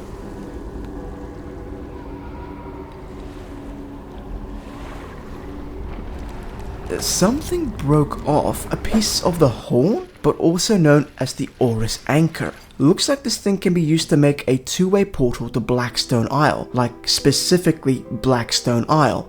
Okay, fair enough. Look, I'm gonna be honest here. As I was bolting out of this place, I was kind of expecting... No, I was hoping that giant creature would come out of the depths and chase me, but no such thing occurred. I went to that frozen slab and handed in the last frozen heart, and in return I got an amazing troll net, 7x7, but this thing can catch ocean, coastal, shallow and ice all in one. Amazing piece of equipment. So right now, it looks like the last quest in the Pale Ridge is feeding All Mate white robes, also catching everything here. The achievement states I've caught all species, but not the aberrated versions of them. Apparently that colossal squid was special enough for its own achievement. There we go. Oh my god, what is this? An assembly of asteroids conjoined in the dark, finger-like roots stretched down through the substrate. Dear God, let's go and give this to the other fella who probably wants to consume these. Indeed, this fella does want to consume these falling stars, but he wants a final fish. Okay, that's not the worst thing. The aberrated stargazer is right there. Beautiful. Alright, mate. We have that for you. It's lucky I have that for you. Here you go. Come on, put them in there. The figure places the body of the stargazer in the center of the crushed sea stars. They angle its cratered eye to the sky. There we go. Finish all the side quests in the Pale Reach. A book is my reward here, and it looks like all the quests are done in the Pale Reach. So if we have a look here. Alright, so these ones are all done. We've got 8 fish left. So, what do we have left here, people? We need to get this aberration. And the wolf guy aberration. That's the only ones left here. There we go. Well, make that one thing left. And I think about using a few types of bait to lure this demon back into respawning himself. I think this was the spot. But nope, this is going to be a goblin shark. Not what I want. But after I catch it, I do see the silhouette of what I want. There we go, there we go. Okay, that's this thing. Let's go with this. Got it. Catch all aberrations in the Pale Reach. That's the hinged wolffish. Oh my god, let's read this. Teeth interlocked through flesh to create a brutish trap. Countless yet will meet their doom in the deep. God. Okay, we have all but 6 fish left in this game. And I believe they're gonna be on the open ocean. Yeah, there we go. The viper fish, we need 2 of its things, so that's 1, 2, 3, 4. Wait, I got an achievement for catching all aberrations in the Pale Reach. Did it forget this one, did it? No matter. I catch the Sleeper's Torment with the use of exotic bait shortly after. So there's 4 ocean fish are left. What the hell is this thing then? Also, I didn't know that this could happen. I'm fastened. Oh my god. A black sea bass landed on the deck, did it? Now that's actually funny. I did not know that fish can drop onto your deck like that. Now those sunfish were rare, so I went through the effort to make exotic bait again to try and lure them back. Luckily I was finding these viper fish spots around, so they weren't a worry. I've also never seen the Leviathan at daytime. I reckon that's probably where I'm going to see that thing. Oh yeah, is that right?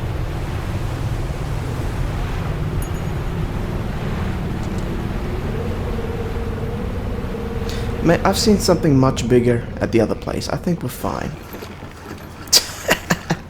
It's true. The other thing at the Pale Reach was gargantuan. I am a bit upset that I never got to see it in action, to be honest. I tried my exotic bait in the spot where I thought the sunfish once was, but it appears nothing will take this bait. I'll be blunt, I think I looked it up after I saw that it won't take this bait. I can't really remember, so I looked up the spawn locations for this one. When I did, I make sure to ping them on my map, so moments later, a charfish is in my hands, followed with a glaring sunfish, accompanied by an achievement to catch all aberrated fish, which leaves one thing, whatever this is, as well as 8 achievements left for the game. I have a quest, however, those stone tablets trinket set to find in Devil's Spine, and I also want to figure out how to get into this ancient lighthouse. It takes a fair bit, dredging up every single spot trying to find these stone tablet trinket once. I take him this one, and he says there should be one more to find, so back I go. Here's an update before I do.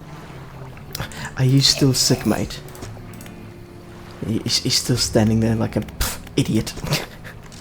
Well, that's what you get, mate. Goodness gracious me. Okay, so there's one more to get. Okay, there's one more.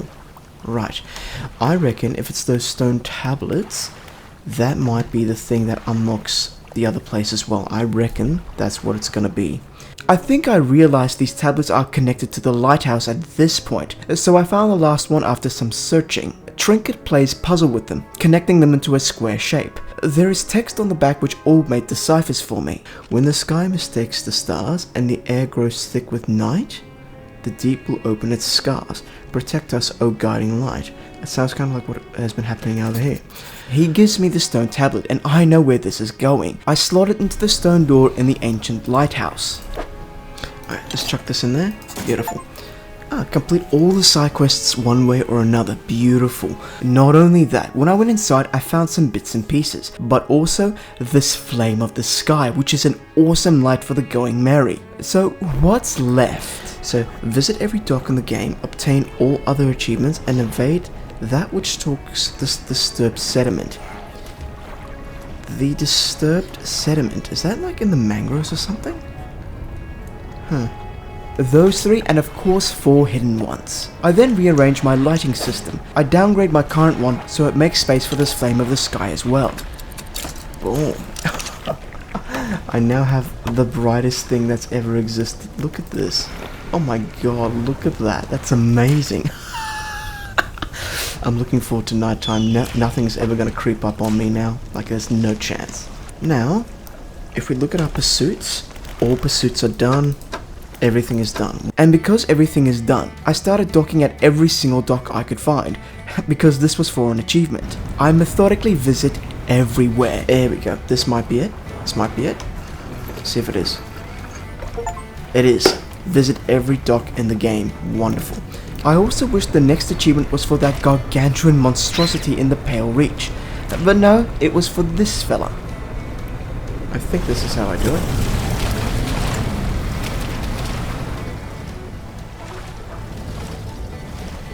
Oh yeah? Is that you? So is this you? Can't catch me, fool. So is that the Gleaming Goliath, is it? Okay, evade that which stalks the disturbed sediment. Gotcha. So it's that thing. The last time I saw him, he got a pot shot on me, so that's fair. So the last one that I can see, the achievement for all other achievements, which poses a slight conundrum because I have no idea what the other ones are. I thought catching that last 230 fish would be one of them, so I started searching randomly for something in the open waters. I give up after a while as I was getting tired by this point, and I read up on it, which results in a good laugh. To catch 230, you have to collect all the samples for the scientist. After that, he will jump out the window and turn into an aberration. Then you have to throw aberrated bait right under the drilling platform until he eventually show. I see. I'm catching the scientist there, mate.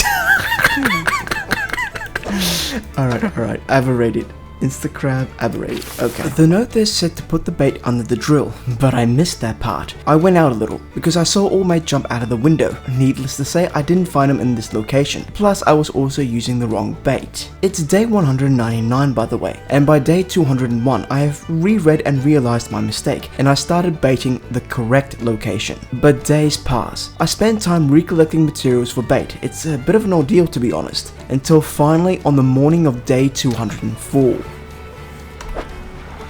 I think that's it. I think this is it. I mean, this would be amazing if it was. Let's see if it is the good old professor.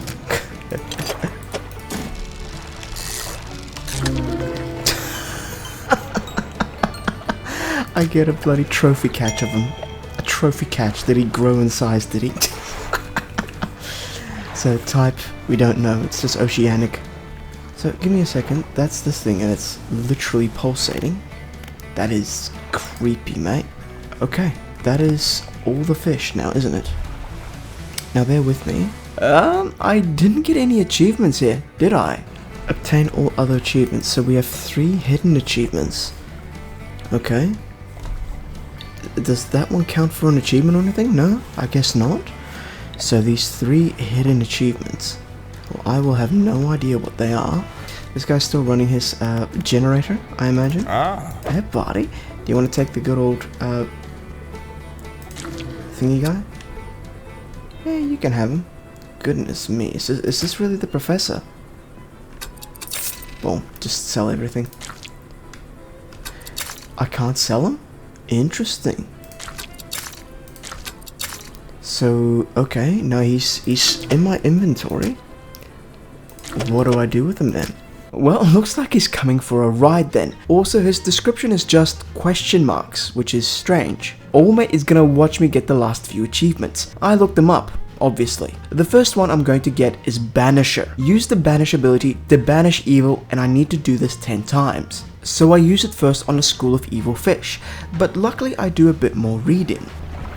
Okay, banish 10 threats during the nighttime, I see. So my plan was this, stick to the muck stuff, let those eyeball things freak me out, and let a monster appear, and then I shall banish it, sleep through the day, and do the same thing at nighttime, until I banish evil for one last time.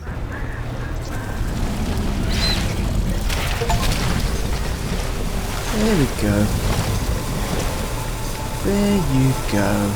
The next achievement was using atrophy on a fishing spot at range, which is weird. Any others in my range? No.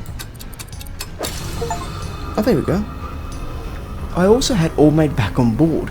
He was in my storage for a short while, but apparently if you are freaking out, a description actually appears. I have to pause the frame so I can read it. In the depths, elder blood seeps through the void, each conquest of corruption weakening the veil. From host to host, it withers and wanders, climbing towards the clouding sky. Such transient flesh has no hope of enduring the true deep. I had to pause it there because guess what happens 5 seconds later?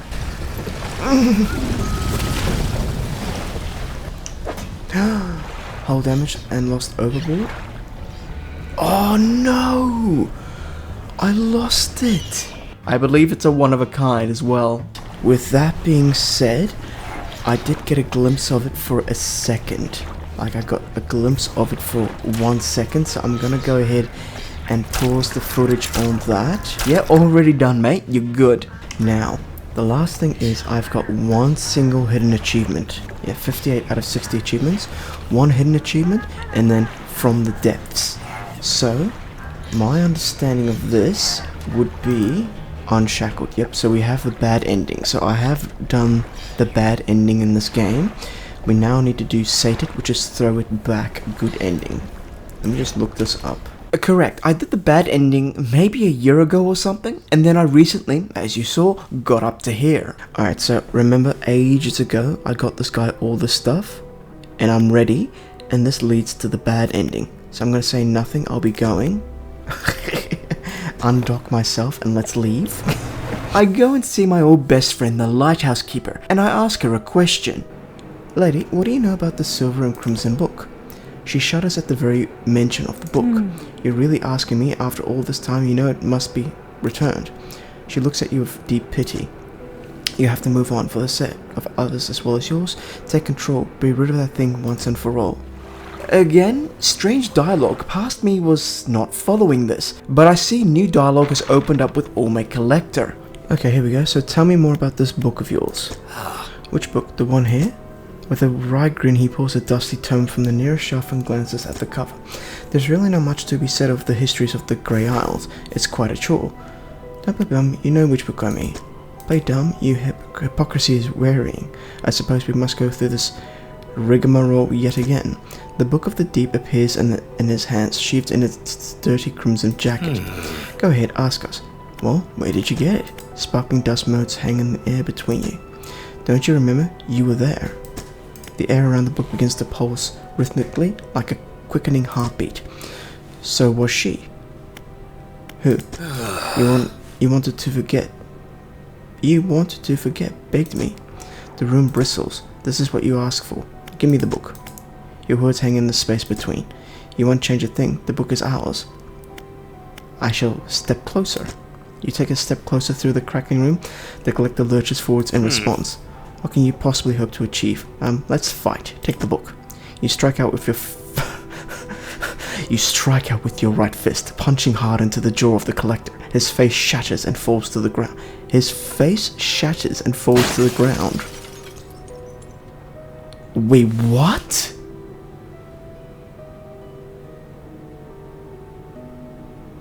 I'm the collector? I did not know that. You are pathetic. The Book of the Deep is in your hands. Understand this plainly before you sink us into despair. I know how to bring her back. It's all right there in the pages, and now you've seen its power firsthand. We wield the power to release her from her slumber. We can undo everything. Undo what you did. I did not know that I was the collector.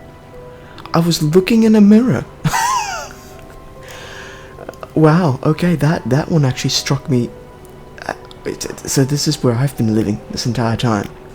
Yep, all those messages in the bottle were my own backstory. The lighthouse keeper was always so aggressive to me because she knows who I am. The old mayor, who I thought was off his noodle, no, he was looking at the prick that cursed the world of Dredge. Well, I feel silly for not picking up on it sooner. So, staring at myself in the mirror, let's witness ending A. I'm ready. We must make one final voyage. This time I will be with you. We wait until the night is thickest. Now our destination is in the open expanse to the west of Greater Marrow. It's marked on the map. We must not tarry on the open waters, not with such a significant cargo. Make haste. Your shape disappears from the mirror. A chill rises in your body as you turn to leave. The collector is with you. I'm the collector. This is where she was taken from us, and where we can at last bring her back. Only here, and only because of what we've achieved. You open the book, it page unfolds above the ice, and chill mist rises around your fingers. You begin to read aloud. To release a lost one, frozen in time, you throw the pocket watch overboard. And tethered by chains in the deep, you throw the necklace overboard. Bind them to the world once more. You throw the ring overboard. Open the door to the starry heavens. You slot the key into the lock of the music box, and lay the weary world to rest. You throw the music box overboard, its key left unturned.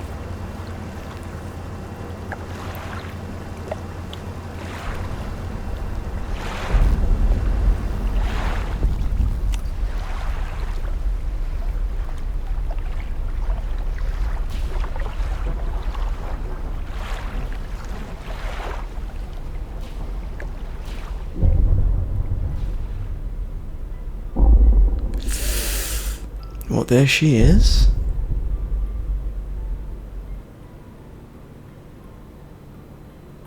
Yes.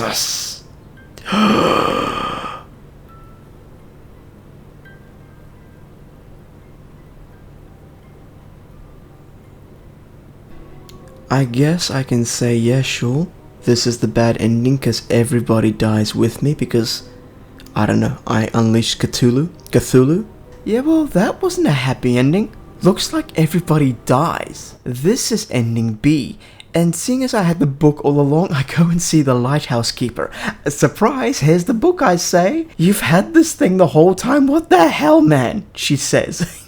With your moment of lucidity, can you finally act? Do I remember where it happened? The gloomy darkness behind the bay. When I'm ready, she will point the way. We must wait until the night is thickest, until the ocean is as it was all those years ago. She used the lighthouse as a guiding light for me. Never mind any other vessels who might need help tonight. I'm player one. And player one never loses or makes a fool of themselves. This is the place. Let's throw it back. The book struggles in your grasp, its weight somehow shifting from side to side. Silver ribbons flail pathetically against your fingers. Throw it back! You hold it high above your head. A low groan rumbles from the book, echoed by another from the depths. Let's throw it back. You throw it into the foaming water. Throw it back. Obtain all other achievements.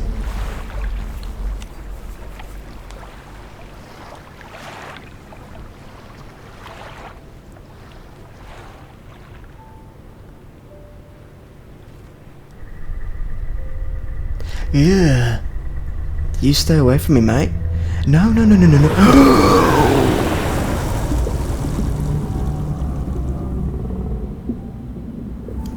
Excuse me, that's supposed to be the good ending? Right, well. Okay, well there you go.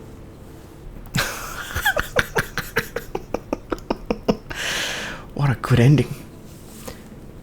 Goodness gracious me. Well, thank you very much, Black Soul Games. Okay, yeah. You've unlocked all achievements 100%.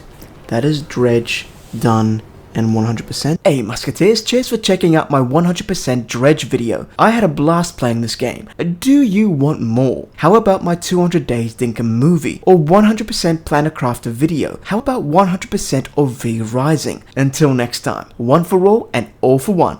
Cheers musketeers.